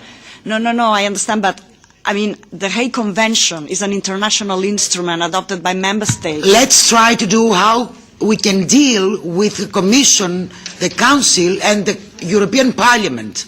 Right. The excuses we can all give. Okay? Thank you so much. Okay. Mrs. Gons. I'm not trying to give excuses. No, it's not personal. No. Please do not accept it as such. No, I don't take it personally. Mrs. Gons. I'm just trying to say that Mrs. Gons. Yes, I know it's a very emotional session today, and it is absolutely clear how human beings, parents and children, got lost in this whole labyrinth. And in one hand, I accept the excuses from the Commission that they are not the Supreme Court in one hand. The other hand, it is not true that you cannot do anything. I think we could set up training programs for those who are intervening in these cases. On the other hand, we can regulate how long these cases can take place. It is unacceptable that a mother cannot have a contact with her child for 3 years. I think you don't have to intervene on the national level, but I think we have to map the situation all over Europe. It is not just about Great Britain, it is about France, it is about other countries.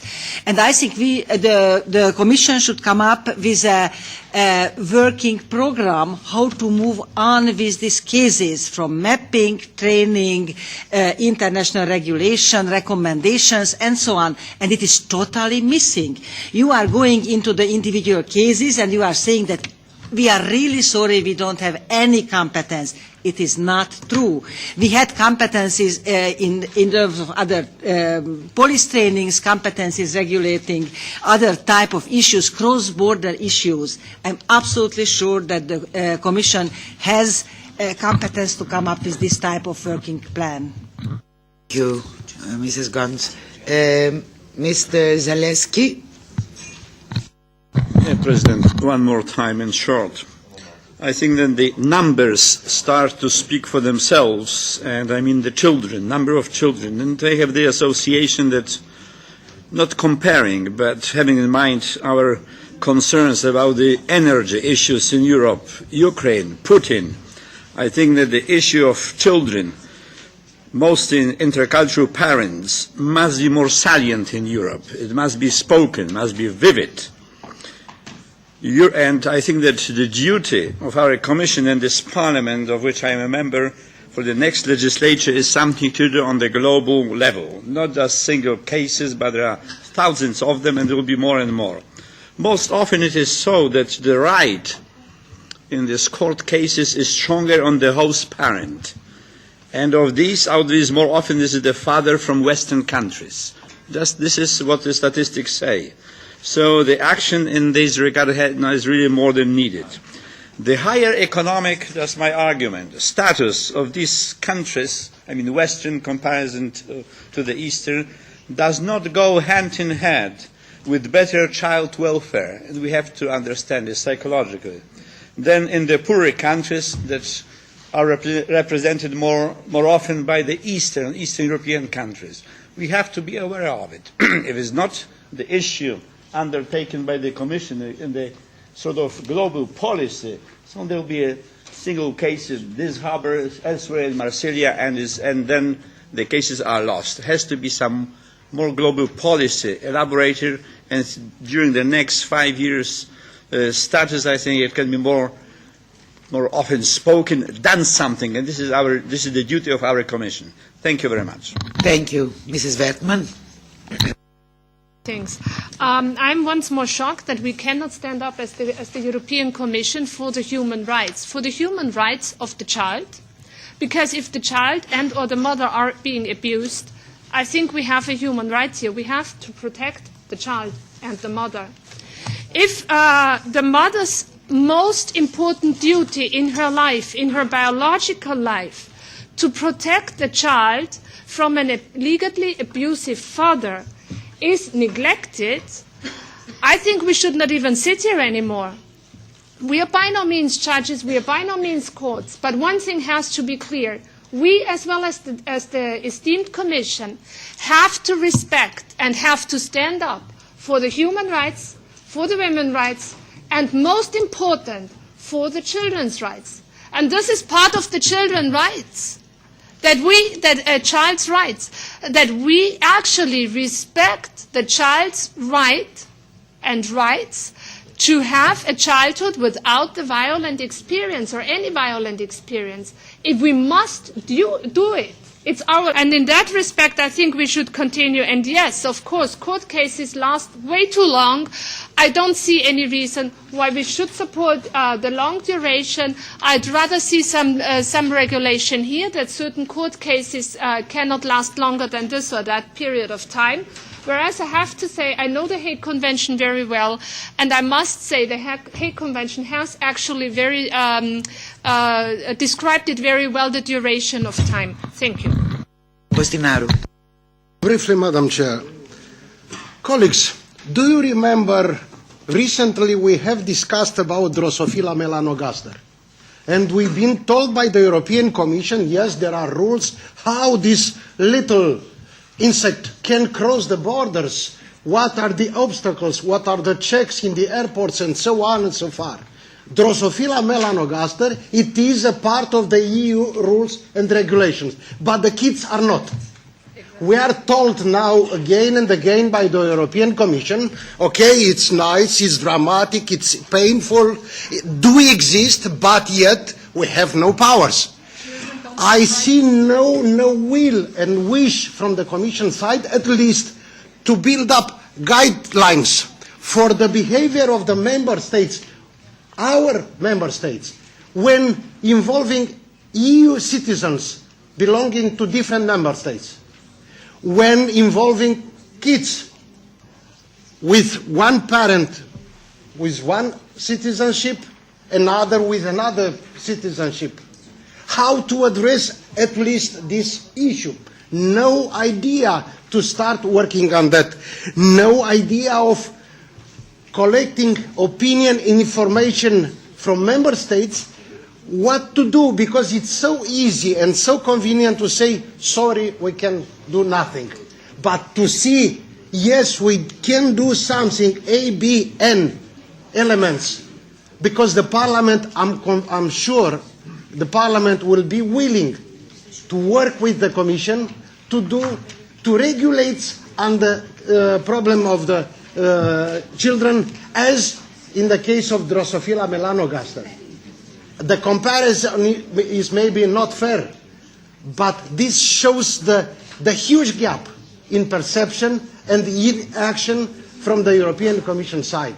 We can design the carrots, we can design everything else, but not such a dramatic problem which involved human beings. And this is unacceptable.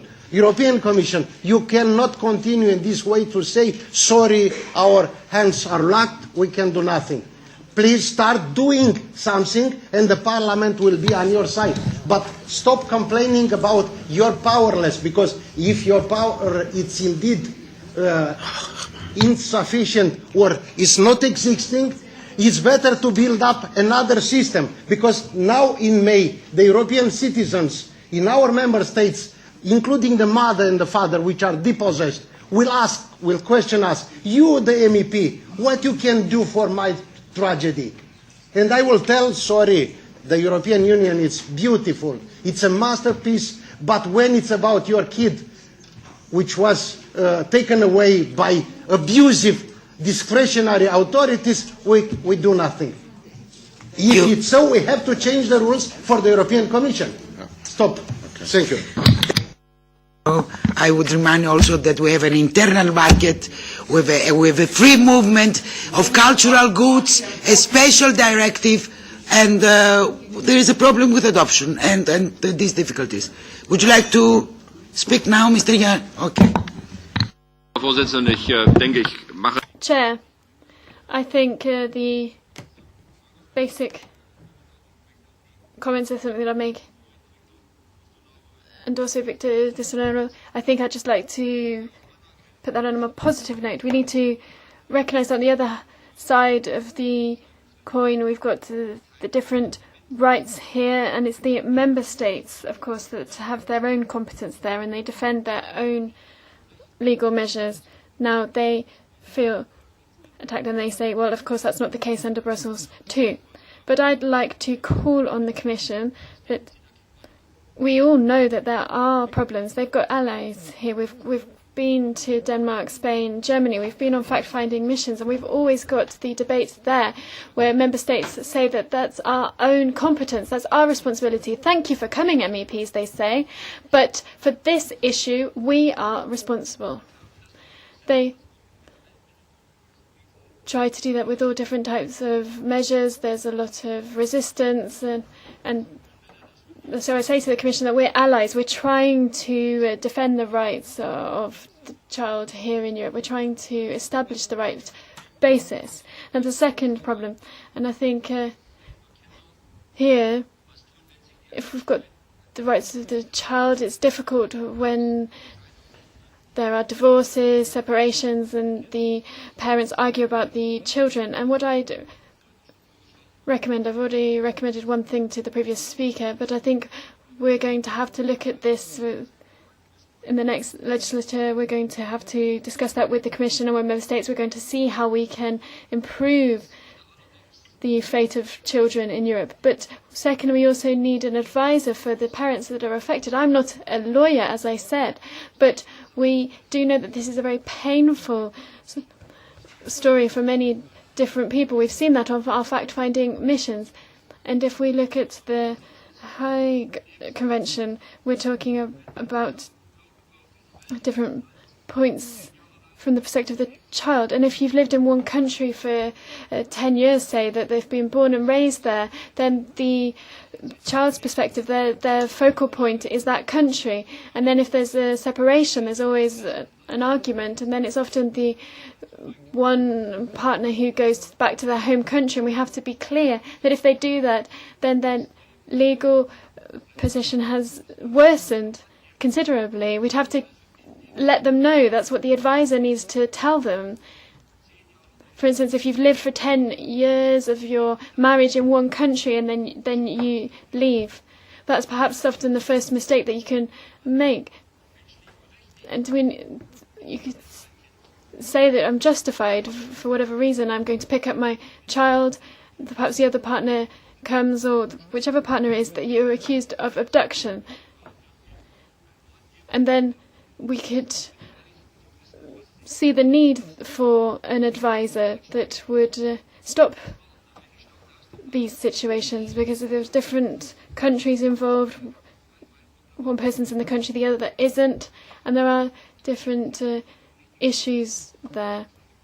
So I think that's just my general comment, and I'll try to stick within the time limit, but these are very, very emotional cases, and together with the Commission we need to work on this. We shouldn't see ourselves working against one another, but we need to act together in order to get better regulation. Thank you, Mr. Jan.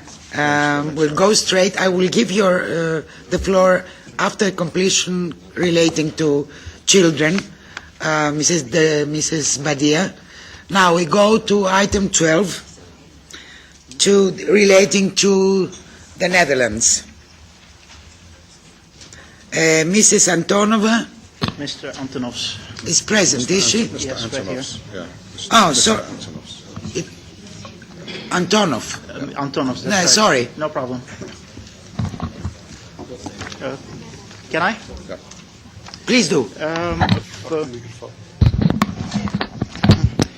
So the European Commission says they cannot request from Dutch government that they release my brother and sister because, I quote, it is for member states alone to ensure that their obligations regarding fundamental rights as resulting from international agreements and from their internal legislation are respected. Therefore, the Commission is not in position to comment on the fundamental rights issues raised by the petitioner. This shows that the European Commission has double standards. When Ms. Tymoshenko was imprisoned, the whole EP and the European Commission demanded from the current Ukrainian President, Mr. Viktor Yanukovych, to unconditionally release her. My brother and sister were taken hostage and stripped from all of their human rights because the language that was spoken at home was Russian. Also, from the day one of hostage taking, my brother and sister were forbidden to speak with each other in Russian, with only goal to force the children to forget their roots, which is severe violations of basic human rights. This is a clear form of fascism. My mother won a court of appeals twice, and the ruling was simple: immediate return of the children to their mother. The workers of commercial social services company Salvation Army gave the judges the finger and went back to the lower rank corrupt family judge and arranged a new urgent permission of removal of the children within minutes after without a prior hearing. When we made an official complaint against the family of judge who gave the new permission for removal of my brother and sister after we won the High Court. In written response to complaint, she, probably blinded by her own arrogance, responded telling us that she considered that the High Court didn't do their job correctly by ruling in my mother's favor. So this lousy, low-rank child judge decided to be Supreme Court judge for a day. This is a severe form of power abuse, and no one in the Netherlands wants to do anything about it. It is extremely hypocrite that you can demand from a country which isn't even a member of the EU to release a prisoner, but somehow you cannot request a member state to stop this 2-year-long marathon of human rights violations and reunite the family. While you will be soon heading off to your comfortable homes, my brother and sister will going to be stuck at the hellhole that is the living facility where they are held and where they are not even allowed to eat whenever they want. I'm extremely disappointed in the European Commission. This shows clearly that issues like the maximum voltage of light bulbs is more important than lives of innocent children and their families.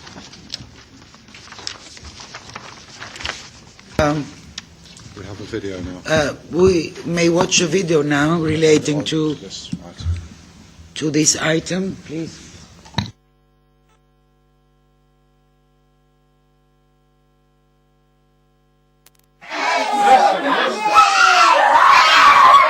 Er wordt niet gefilmd, meneer. Wat hier aan... Er wordt niet gefilmd, meneer.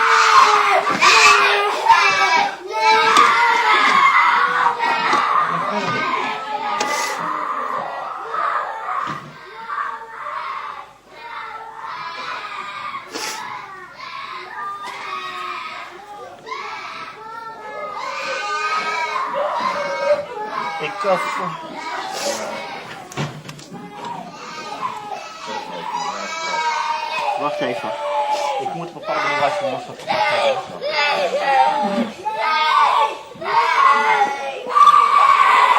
Ik wil naar mijn mama!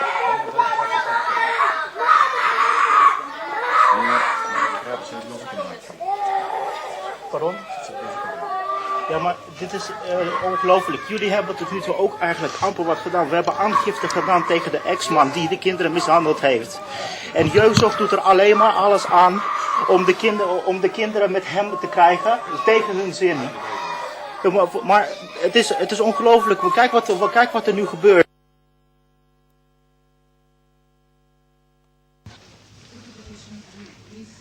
After video, please. After this, I recorded this video. This was happening when my brother and sister were removed. Immediately after this video, there was an international arrest warrant issued against me by the Dutch state, telling that I'm a terrorist and a threat to the state's stability. After a half year of chasing and 3 days in jail, they eventually dropped the charges, and as was later figured out, the prosecutor who gave the international arrest warrant is in very close connections with those for social services. So this was a scare tactic. The Commission? Yes, This thank is- you, Mr. yes. Chair. Mrs. Chair, of course, I think we are all equally touched by these very disturbing images, but I can only say I'm very sorry to tell to the petitioner's son that he is so disappointed with the Commission's reaction, because essentially I can only repeat what has been said before.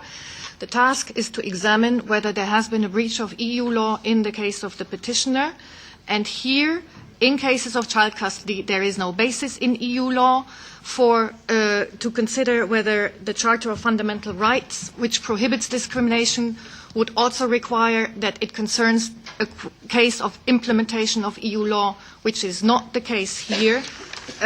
Granting of custody rights, arrangements for their exercise, and the role of the social and child protection authorities is simply not a question for EU law.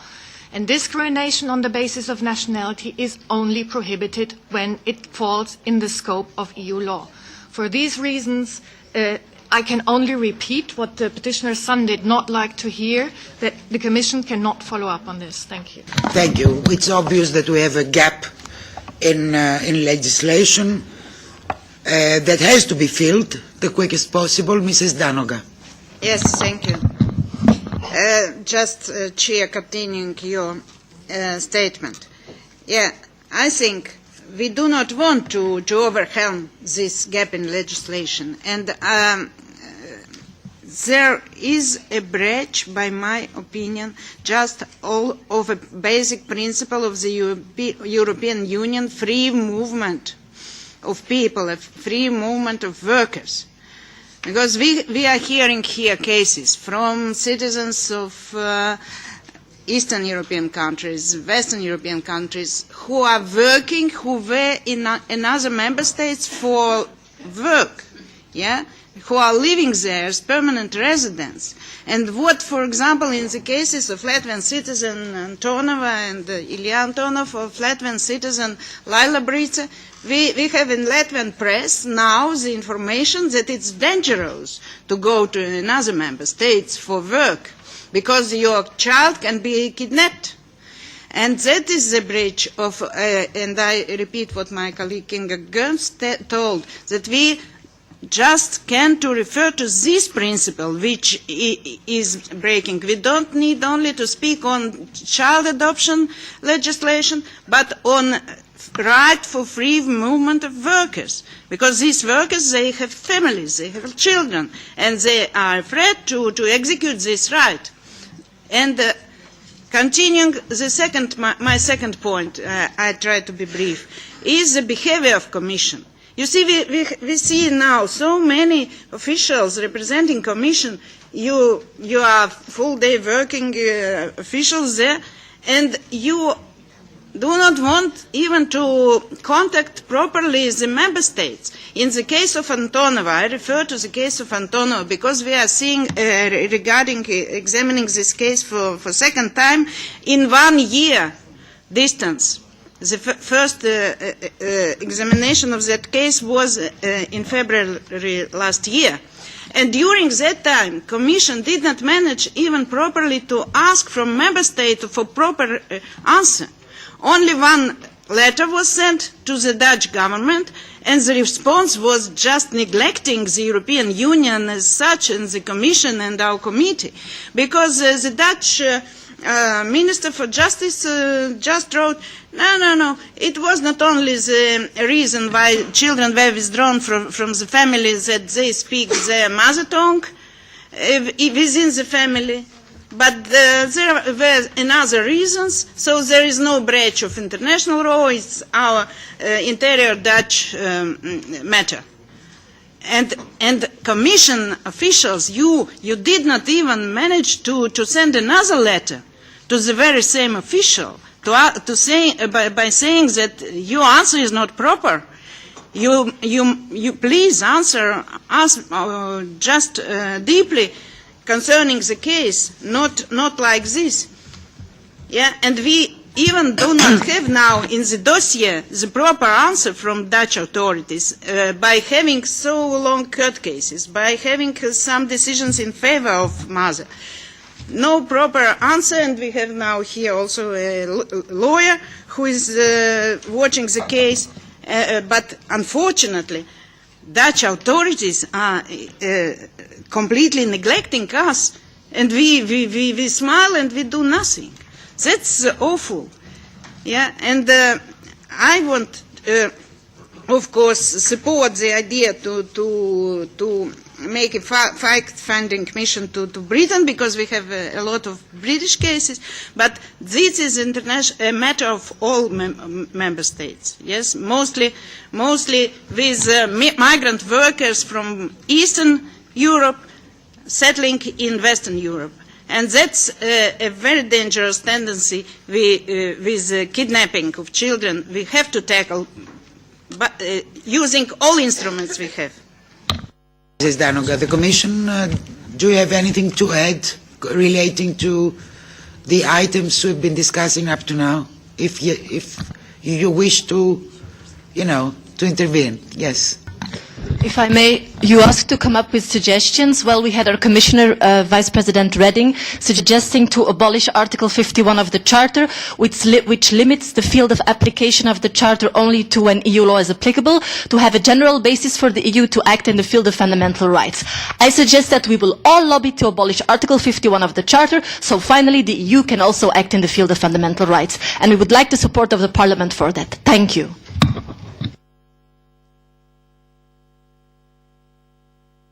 Yeah, thank you, Madam Chair. Yeah.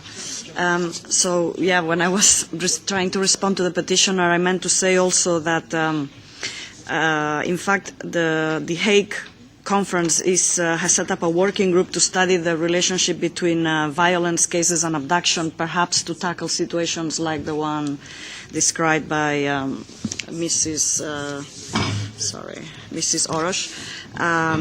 So that on the one hand, then also we've been accused, although the MEP is not here now, that we don't do anything. Well, we do what we can, and as much as we can. For example, there's this judicial network, European judicial network in civil matters, where member state representatives meet and discuss, for example, abduction cases and custody cases, and where difficulties that arise in particular cases are discussed bilaterally. And one of the topics that we intend, we've discussed this internally, and we would like to see a bit more in depth how we can help in all these matters that involve the social authorities. When access rights are granted to a parent, but the way in these access rights are granted, so that perhaps we can see whether there can be some common approach adopted by member states' authorities as to how these access rights should be granted, even if they have to be in the presence of a representative of the child welfare authorities. Thank you. Yeah, and also just to finalize, also the MEP, I don't know the names, unfortunately, I cannot see the names, the gentleman that left. I would like to thank him for his intervention, because he did recall that, in fact, unfortunately, the law is at the moment what it is, and we cannot take it on our hands. So if there is a convention that has been agreed at international level by several countries, we cannot, even if we think morally and ethically that we are justified to take our child away because we have a case of violence. Unfortunately, if we do that, then we are faced with abduction proceedings. So it is perhaps best to check with some expert before we act as we think things should be done, because sometimes the laws do not agree with what we think. So it's best to avoid. Thank you so much. Thank you. Now, I would very much like to thank the petitioners for their presence here. The members that participated in this discussion, the representatives of the Commission who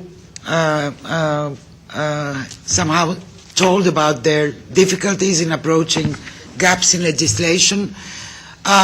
In conclusion, the coordinators will prepare, in other cases, in the letter to Mrs. Reding, the Commissioner, not only the British cases will be highlighted, but a pressure to the Commission to rethink the ways in which such difficult issues as those discussed today are going to be solved immediately or very quickly.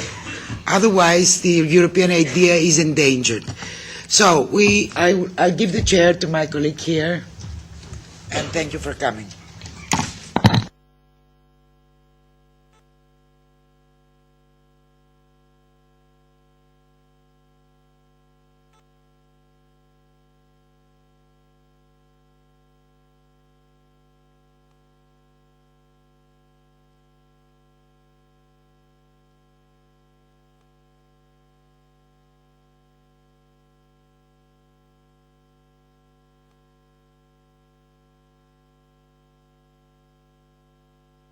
Muy bien.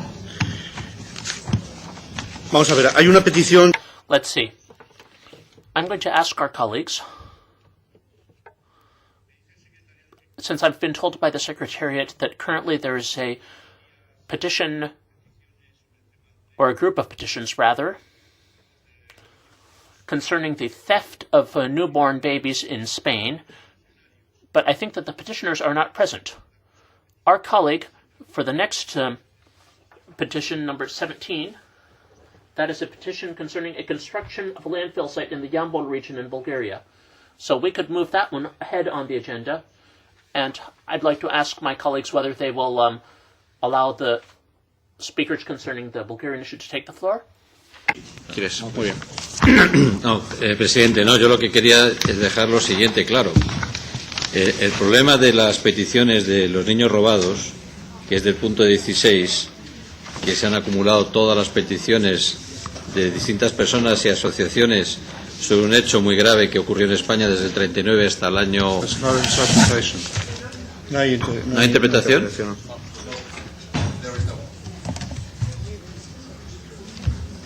Las tienes detrás, Billy. Que da el micrófono. A ver. Cambia el micrófono, Billy. Toma este. Okay, the system failed and now restarted, so it should work. Now can you hear me? So I was saying that item 19 involves a group of petitions by various associations that are fighting a democratic struggle to denounce a very grave event that has been taking place in Spain from 1939, the end of the Civil War, until the beginning of democracy in the 1970s. And this is a systematic theft of children. In some regions, there has already been legislation saying that this is one of the crimes of the Franco regime. The problem is that the petitioners are not here. There seems to have been a problem coordinating things with the petitioners.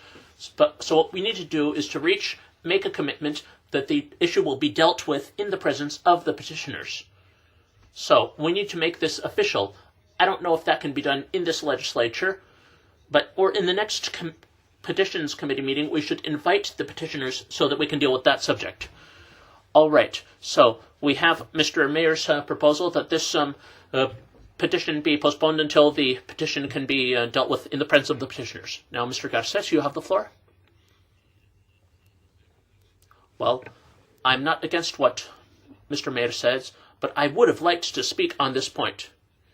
If we deal with this issue, I would like to speak on it. Mire, señor Garcés, aquí tenemos que determinar si tratamos el punto o no tratamos el punto. Si tratamos el punto, entonces se trata con todas las consecuencias y los peticionarios. Si no, tenemos que esperar. La cuestión es que no se vuelva a repetir varios puntos. O sea, está claro. O lo tratamos ahora. Doy mi opinión. Pero lo tratamos ahora sin peticionarios o lo tratamos con peticionarios la próxima vez.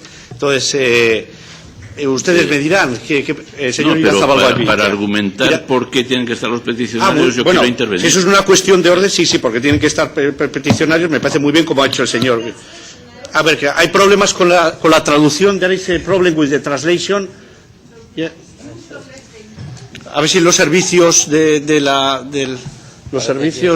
sala pueden... Es un problema técnico.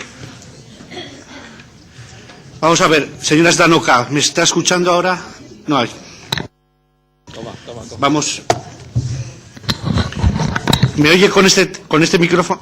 Señora Zdanoka. All right, Mrs. Danoka, now the translation should be coming through. Interpreting should be coming through. It's not an issue of the microphone. The system restarted itself. All right, I'll use this microphone then. Mr. Garces, I've been asked to give you the floor on this point, so we'll hear from you and then we'll make a decision. So please go ahead. Translation I will do in English. I support the proposal of Mr. Meyer. I think that we should postpone the discussion on this point to a further meeting of the committee. Muy bien. Le voy a dar... All right. So I will give the floor to Mr. Garces, but just for 1 minute, because we're not going to open a debate. Just please explain your reasoning immediately. All right.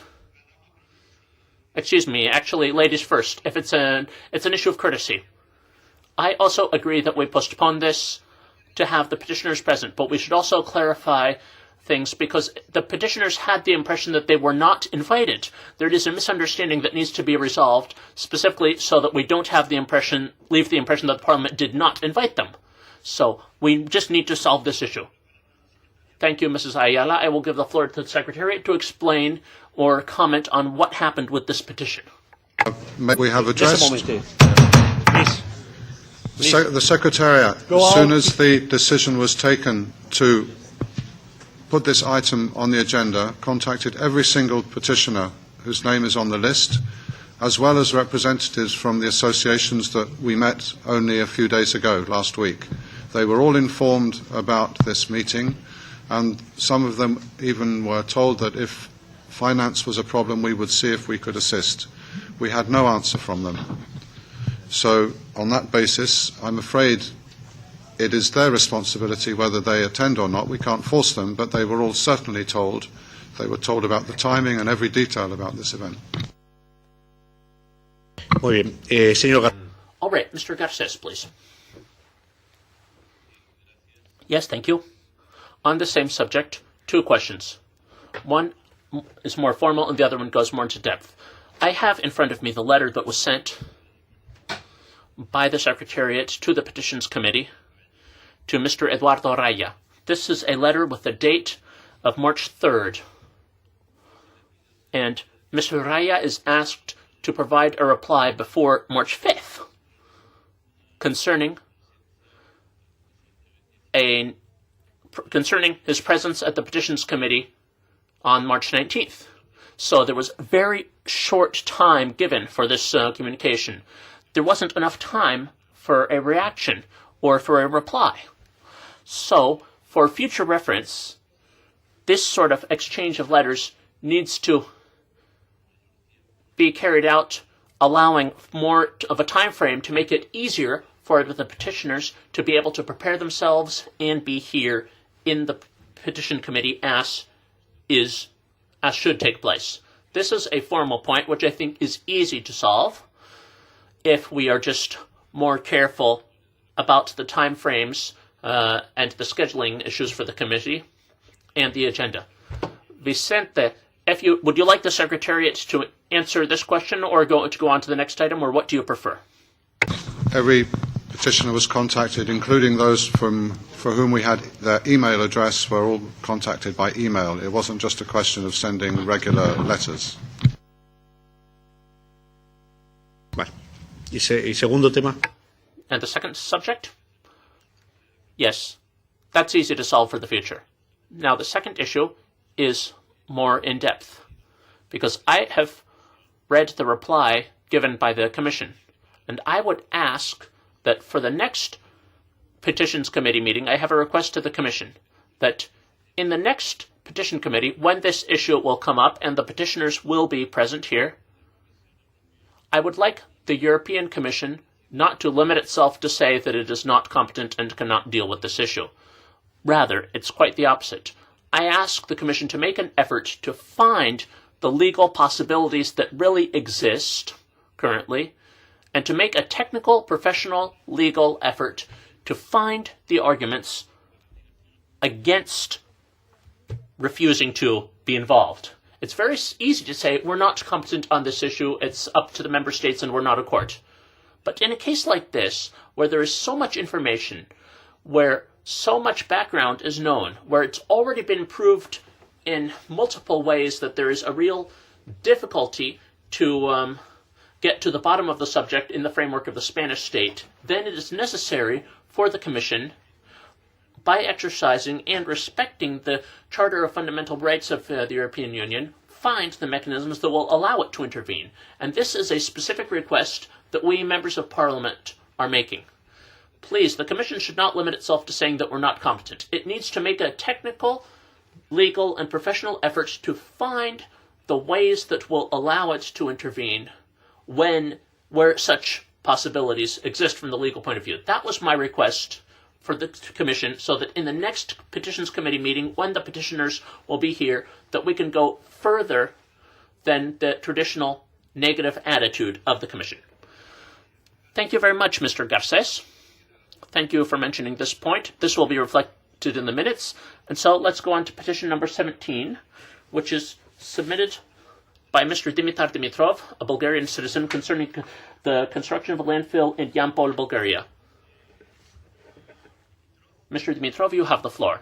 Where is Mr. Dimitrov? Okay, welcome. Welcome to the Parliament, Mr. Dimitrov. I just asked you to speak briefly because we're on a tight schedule. Thank you. Je vous remercie, Monsieur le Président, Madame et Monsieur, membres du Parlement européen. Thank you very much, ladies and gentlemen. We've been preparing ourselves for 3 years on this petition. I've got quite a lot of pages here, but I'm not going to read them out. What I'm going to try and do is to save some time.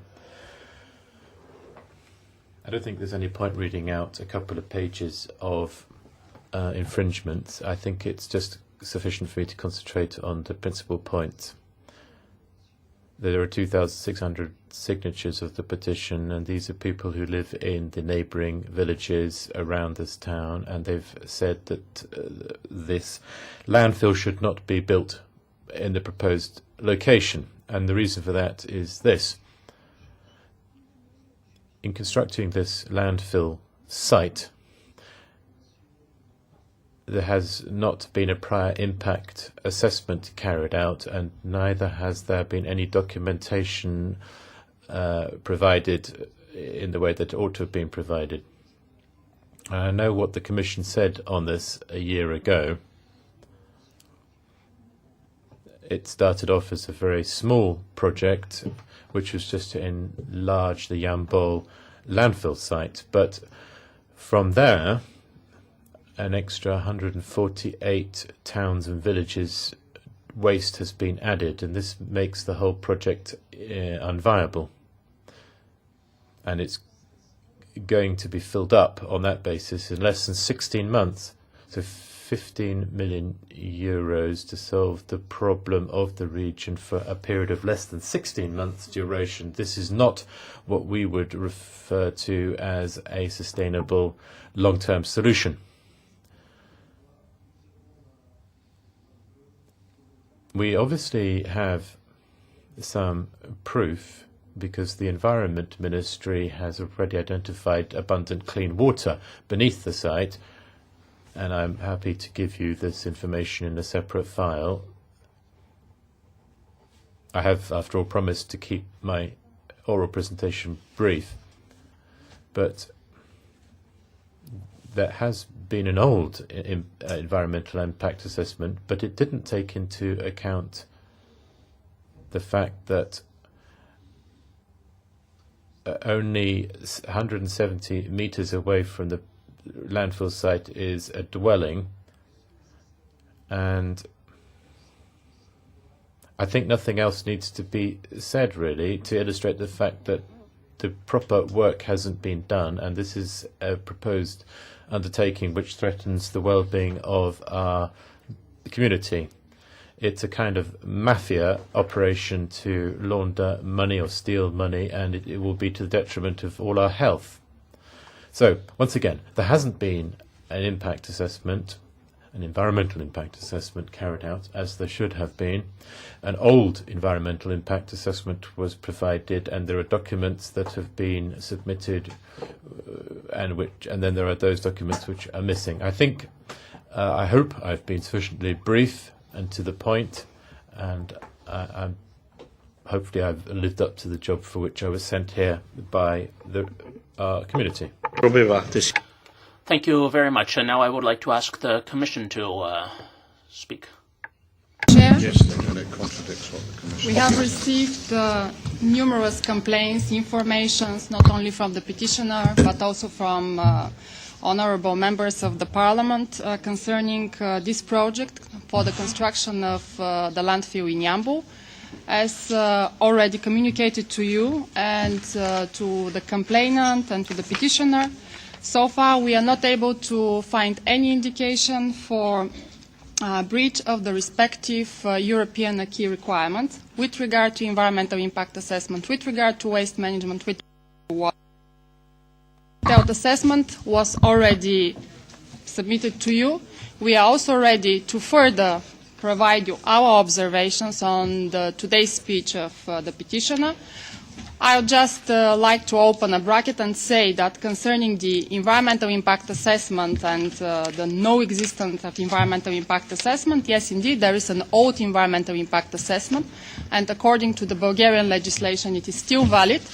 And with regard to its application, I know very well the provisions concerning the Environmental Protection Act in Bulgaria and your claims that it is still not valid. I would just like to say that there is a confirmed practice also by the European Court of Justice that for environmental impact assessments that were carried before the date of entry into force of the European legislation, for Bulgaria this is 1st of January 2007, the European Commission is not in position to launch any proceedings. Thank you. Thank you. Our colleague has asked for the floor.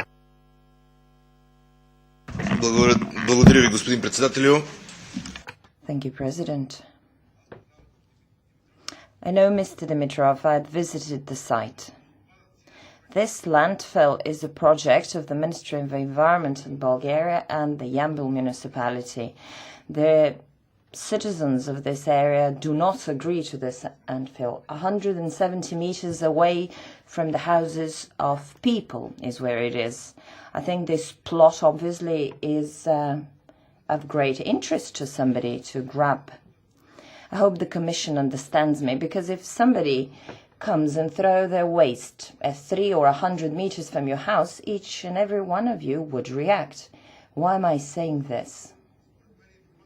Because the information that you receive from the Bulgarian authorities is incorrect. It is not possible for them to have concluded any type of assessment or to have met the norms if the waste is in front of people's homes. And this is no precedent. This has been happening in other places, in German, in Banja, in Rakitnica, these Bulgarian villages. I talked to the Deputy Minister of the Environment and Water, and he told me there is no forest there. And I told him, you don't need to visit a place. You just click on Google Earth and you will see that there's a huge forest. He told me, no, this is not possible. There are experts who told me there are no forests there. So don't become part of the lie that they're selling you. You should check the documents of Mr. Dimitrov. You should check the documents that you've been given by the ministry, because I do believe they're lying to you and they're lying to the population there, and thus distrust is created in institutions. All of these years here, the European Commission has been saying there's no breach, we cannot intervene, we do not have the prerogative to intervene. When local authorities are sending you information, you should check it and then you should punish them if they're lying, because there are breaches of the law. Do not roll your eyes as if I'm saying nonsense. I live in this country and I know that legislation in Bulgaria is not observed. No other European country will allow what is happening in my country. These people are not here to criticize the European Union. No, they've come here because they expect justice. They expect to be helped because nobody in Bulgaria will help them, unfortunately. So that is why they're here. They're not here to criticize us. They're not here to point a finger. No, they're just asking you to help. They're asking for help. What will happen if somebody throws their waste in front of your house? How would you react? And then the authorities say everything is okay, everything's been done. These are European citizens, ladies and gentlemen. Once and for all, the European Commission should show them that it has the strength to defend its European citizens and not to defend virtual interests of the Commission itself. Please, let's return the faith in these people and the European institutions. Please give the floor again to Mr. Dimitrov because he wanted to go into the details. Please let him speak from his heart because I know that his heart is bleeding right now because he's lived in Europe. He's here to invest. He has a very nice house in the town of Yambol. And in front of his house, there are people who've built a landfill full of waste. This is a short-term landfill, but these people just want to reduce the price of the land. They want to reduce the price of the land and then sell this land at a low price. I am Bulgarian, I know what's happening. Do not act bureaucratically. People will lose their faith in the European Union. Please do something for the Europeans. Thank you. Gracias, señor Bref. Señor Jar. Thank you. Mr. Yar, please. Thank you very much. I'd just like to quote from the Commission's reply, and that, I think, means that they're dealing with this on an ongoing basis. Now, they say that the implementation of the waste project in the Yambol region is going to be looked at in particular in its second phase. It should also be noted that the approval for phase 1 of the project was before the Bulgarian accession to the EU, and the environmental impact assessment directive was not directly applicable in Bulgaria at the time, and therefore there has not been a violation of EU law. Now that, as far as I'm concerned, means two things. I would suggest, first of all, phase 1, the Commission is saying, well, we're not responsible. Now that doesn't mean that it's up to everybody to do exactly what they want, because the national procedures will come into play. So as far as that first part of the petition is concerned, we need then to refer this to the national authorities. I don't know whether there's a national petitions committee or ombudsman in Bulgaria, but we need to determine whether there's been a violation of the law. So that's the first question. The second thing is that if there is deception or lies or just an incomplete provision of information, and maybe the Commission has been incorrectly informed, we need to know where along the line that false or phony information has come to bear from Bulgaria. And the other thing that's been said is, and this is the Commission saying this, is that we're going to keep an eye on this project, at least in the implementation thereof. So, phase 1, Bulgaria responsible. And we need to make sure that the national laws were upheld in phase 1. But when it comes to implementation, that would fall within the remit of EU law. So what have we got? We've got the Water Frameworks Directive, we've got the Habitats Directive, the whole lot of it. So when it comes to implementation, we do need to keep an eye on laws not being infringed, and they must provide information. Now, the petitioner said that EU law is being violated, and I think we need to look at that further. I don't think we can let the petitioner go home saying we can't do anything. I think we need to split up this Commission response. So first of all, we need to refer it back to Bulgaria for phase 1, but in phase 2, we are responsible and we need to look into it further. Yes, our colleague, please. Bueno, yo creo que como otras muchas ocasiones. Well, I think that, like on many other occasions, the Commission, in its response, has washed its hands of the issue. That has happened with many petitions presented to this committee. There are some key points here. I think that the Commission, as is usual, is basing itself only on the information that is received from the state authorities, that is, the Bulgarian authorities in this case. So, until what point are we aware of whether this information is correct, accurate, and true, or whether there's something missing? Or is it information that has some problems with it that we can't specify anything about? That's a problem in the Commission's arguments. Also, it's mentioned that European Union's funds are going to be used in this project. And since these funds belong to the citizens of the European Union, we need to supervise to make sure that these funds are being used correctly.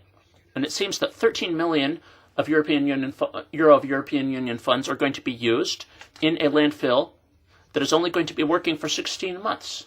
This seems to be a completely exaggerated investment from any point of view.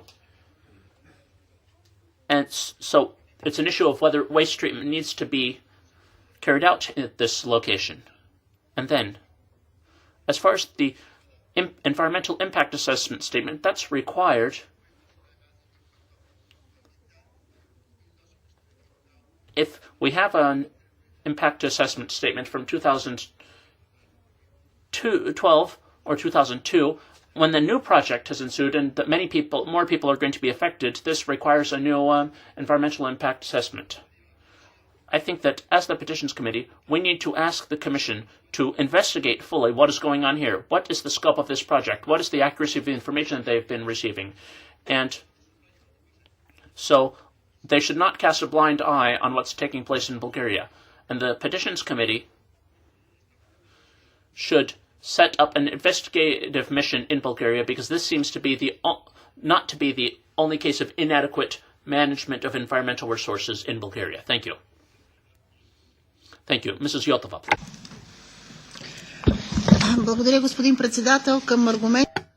Thank you, Chair.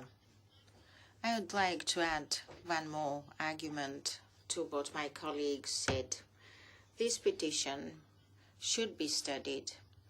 The European Commission followed a highly formalized procedure requiring data from the national authorities. However, this project had been changed many times, and we do not know whether all the European legislation has been duly implemented. You have to keep it in mind that the European Parliament seems to be the only place where European citizens can look for protection, but in Bulgaria there is also some proceedings currently in our courts, and they have to do exactly with violations of the Waste Treatment Directive.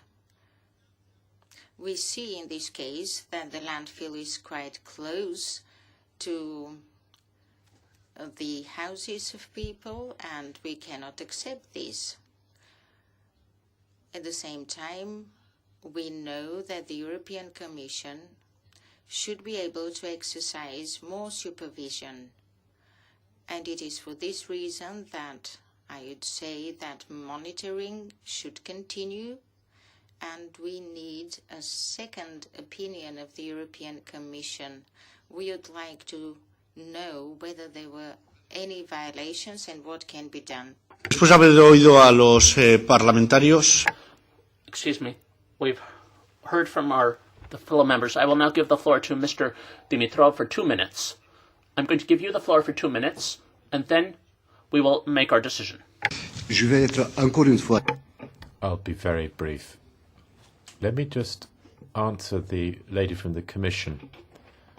She may be familiar with Bulgarian law, but in this particular case, it says that the 2002 impact assessment was able to run until 2005, but in any case, it expired at least 3 years ago since the new work started, so it's no longer been applicable. So it's been expired for at least 5 years, and I think that's a sufficient argument. No, there is no documentation, no impact assessment, not an old one, not a new one, nothing. Thank you. Muy bien. Después de escuchado todas las partes. After having heard from all sides, I'm not sure if our colleague wished to speak, so we will keep the petition open. Yes? Just 1 minute. I'm sorry that Mr. Bin has Espera un momento, left, señora. Señora. Please wait for 1 moment, madam. You asked me whether there had been a reply. Did Mr. Yad ask for the floor? Ich wollte schon einen Vorschlag machen. I just want to make a suggestion. This is going to remain open, but we shouldn't forget that. But I would like to ask for part 1, stage 1, the authorization and the environmental impact assessment and so on. We know that there's a petitions committee in Bulgaria, so we'd like to give that to our partner parliament. Perhaps if there's a petitions committee there, or we could have a position, an opinion, not from the government, but I'm just saying that we should contact, as MEPs, the MEPs in the other parliament and look at the issue here, and we can work out whether the legislation is still valid or what is the case. I think we should try to make sure we get an answer, so we should work together with the parliament, a question from our parliament to the other Parliament, and we could see what the Bulgarian Parliament thinks about this, and of course we could involve the petitioner. That would be very helpful, and I think we would make sure that it didn't get lost from sight. Yes, thank you. I now give the Commission the floor as requested. I'll be very quick. There are 2 issues that are being mixed here. First are the existing landfills and the non-compliant landfill, in particular in Yambol, for which the Commission has already taken measures, because 1 month ago the Commission decided to refer Bulgaria to court with regard to the 114 non-compliant landfills in Bulgaria. So this is an ongoing case. With regard to the new project that the petitioner is claiming is not compliant with European legislation. For phase 1, I already explained that the environmental impact assessment, as part of a multi-stage procedure for issuing development consent, was finalized in 2012 with the issuance of the construction permit. So therefore, the EIA was still valid. For phase 2, once phase 2 is launched, because up to our information, it is not yet launched. We are going to very carefully follow it. With regard to the EU financing that is involved, this is a non-major project. This is a project that is within the responsibility of the managing authority of the respective operational program in Bulgaria. However, because of the numerous complaints that we have received, we have very carefully examine this project together with our colleagues responsible for the management of EU funds, DG Regio, and so far we are not able to identify any particular breach also with regard to the use of EU funds. As I said, the Commission is going to provide a detailed reply to the speech of the petitioner and the claims of the honourable members of the Parliament. Thank you. Muy bien. All right. In that case, I have heard all sides, and it seems that we are going to send a letter to the Bulgarian Parliament, and I'm going to ask Mr. Yar to contact the Bulgarian Ombudsman to obtain an opinion on this issue. The petition continues to be open, and since there is new information that has been brought by the petitioner, we will ask and demand the Commission to study it and send us some information about what it thinks of the information produced by the petitioner. In the meantime, we will see which steps need to be taken based on the information that the Commission will give us concerning the new information provided to us by the petitioner. Do the members agree with this? In that case, let's go on to the next item on the agenda. That's item number 18. A petition presented by Sheila Ellis, a British national, on behalf of Residents Against Toxic Site, bearing 7 signatures concerning the alleged failure of the UK to implement the EU directive on the landfill of waste. Is Mrs. Ellis here? Is she present? Please. Thank you. And hello, ladies and gentlemen. Colin Wakefield, Chairman of the Residents Against Toxic Site, and myself as lead petitioner are pleased to have the opportunity of speaking to you again. However, we are disappointed that as yet no action has been taken against the UK Government and its Environment Agency for allowing the poisoning of the environment of the little town of Houghtonleigh Spring in North East England. As we have explained before, a monstrous landfill site festers deep within the water supply rocks in the middle of the town, less than 200 metres from homes and the town centre. We have also explained that it has caused our town to be plagued with flies, vermin, litter and unimaginable stench. These have now largely ceased as soils have been landfilled on top. But the tip produces large amounts of dangerous gases from the putrid rotting waste, which includes sewage sludge and waste food from 500,000 people, as well as dangerous chemical waste from industry, which has been transported to be dumped in Houghton from many parts of the UK. The result of the fact that the site was not designed or properly lined to sit within our water rocks is that our water is now heavily polluted, up to 90 times the permitted amount.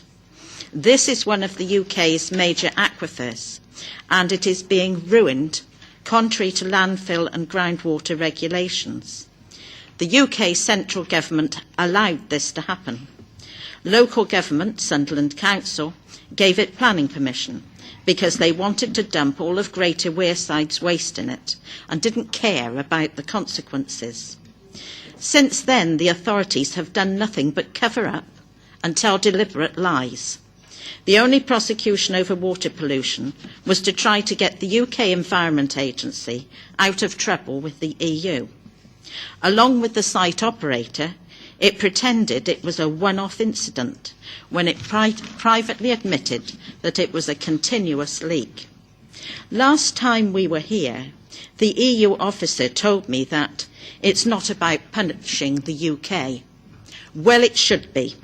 We have suffered for nearly 20 years, and the water supply for some 500,000 people has been poisoned. It's about time the UK was held accountable for ruining our environment. We are relying on you to force a clean-up of this site and remedial measures to stop further pollution.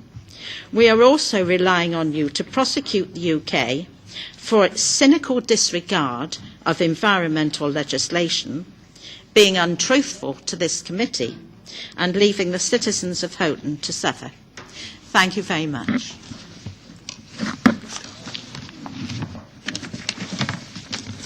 Thank you very much, Madam. So I'm going to give the floor to Madam Sybil Gross of the Commission. Thank you, Mr. President. I will try to address two issues. The first is the situation at the site as it is now, and the second is the request by the committee and also the petitioners for the Commission to start infringement action.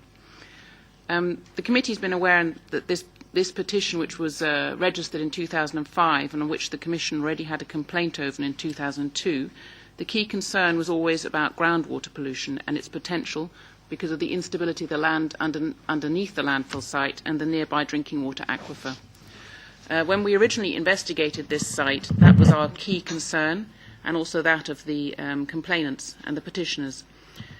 As a result, we asked the UK authorities to carry out a survey of the site, which through an independent assessor, which they did through the British Geological Survey, and that at the time showed that there were no systemic problems of groundwater pollution. After that, other issues have been investigated and arisen. The main one to which the petitioner refers is the odour and litter nuisance that they suffered from.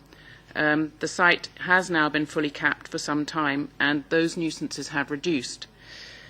However, the UK have informed us that the more recent groundwater pollution evidence that has arisen since 2009-2010 resulted from an illegally built haul road across the site.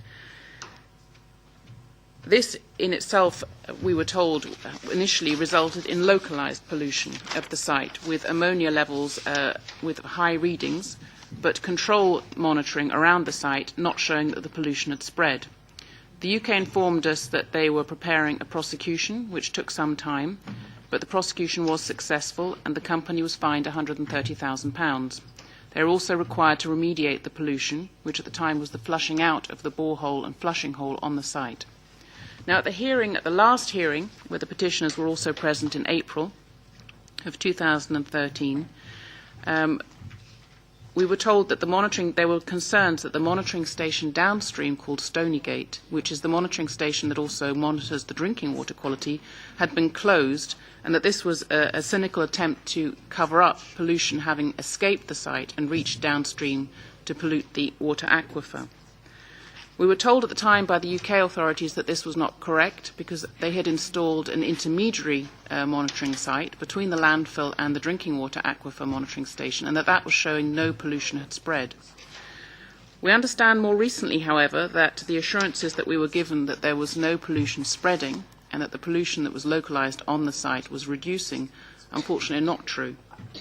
The pollution is now showing to spread from the site downstream, and although it hasn't yet reached Stonygate monitoring station, appears to be a concern that it may do. So the local authority, the local Environmental Protection Agency, is now in the UK very closely monitoring with the water company the spread of the pollution. As far as the second point is concerned, the opening of infringement action, the committee and the petitioners have asked the Commission at numerous occasions to start infringement action.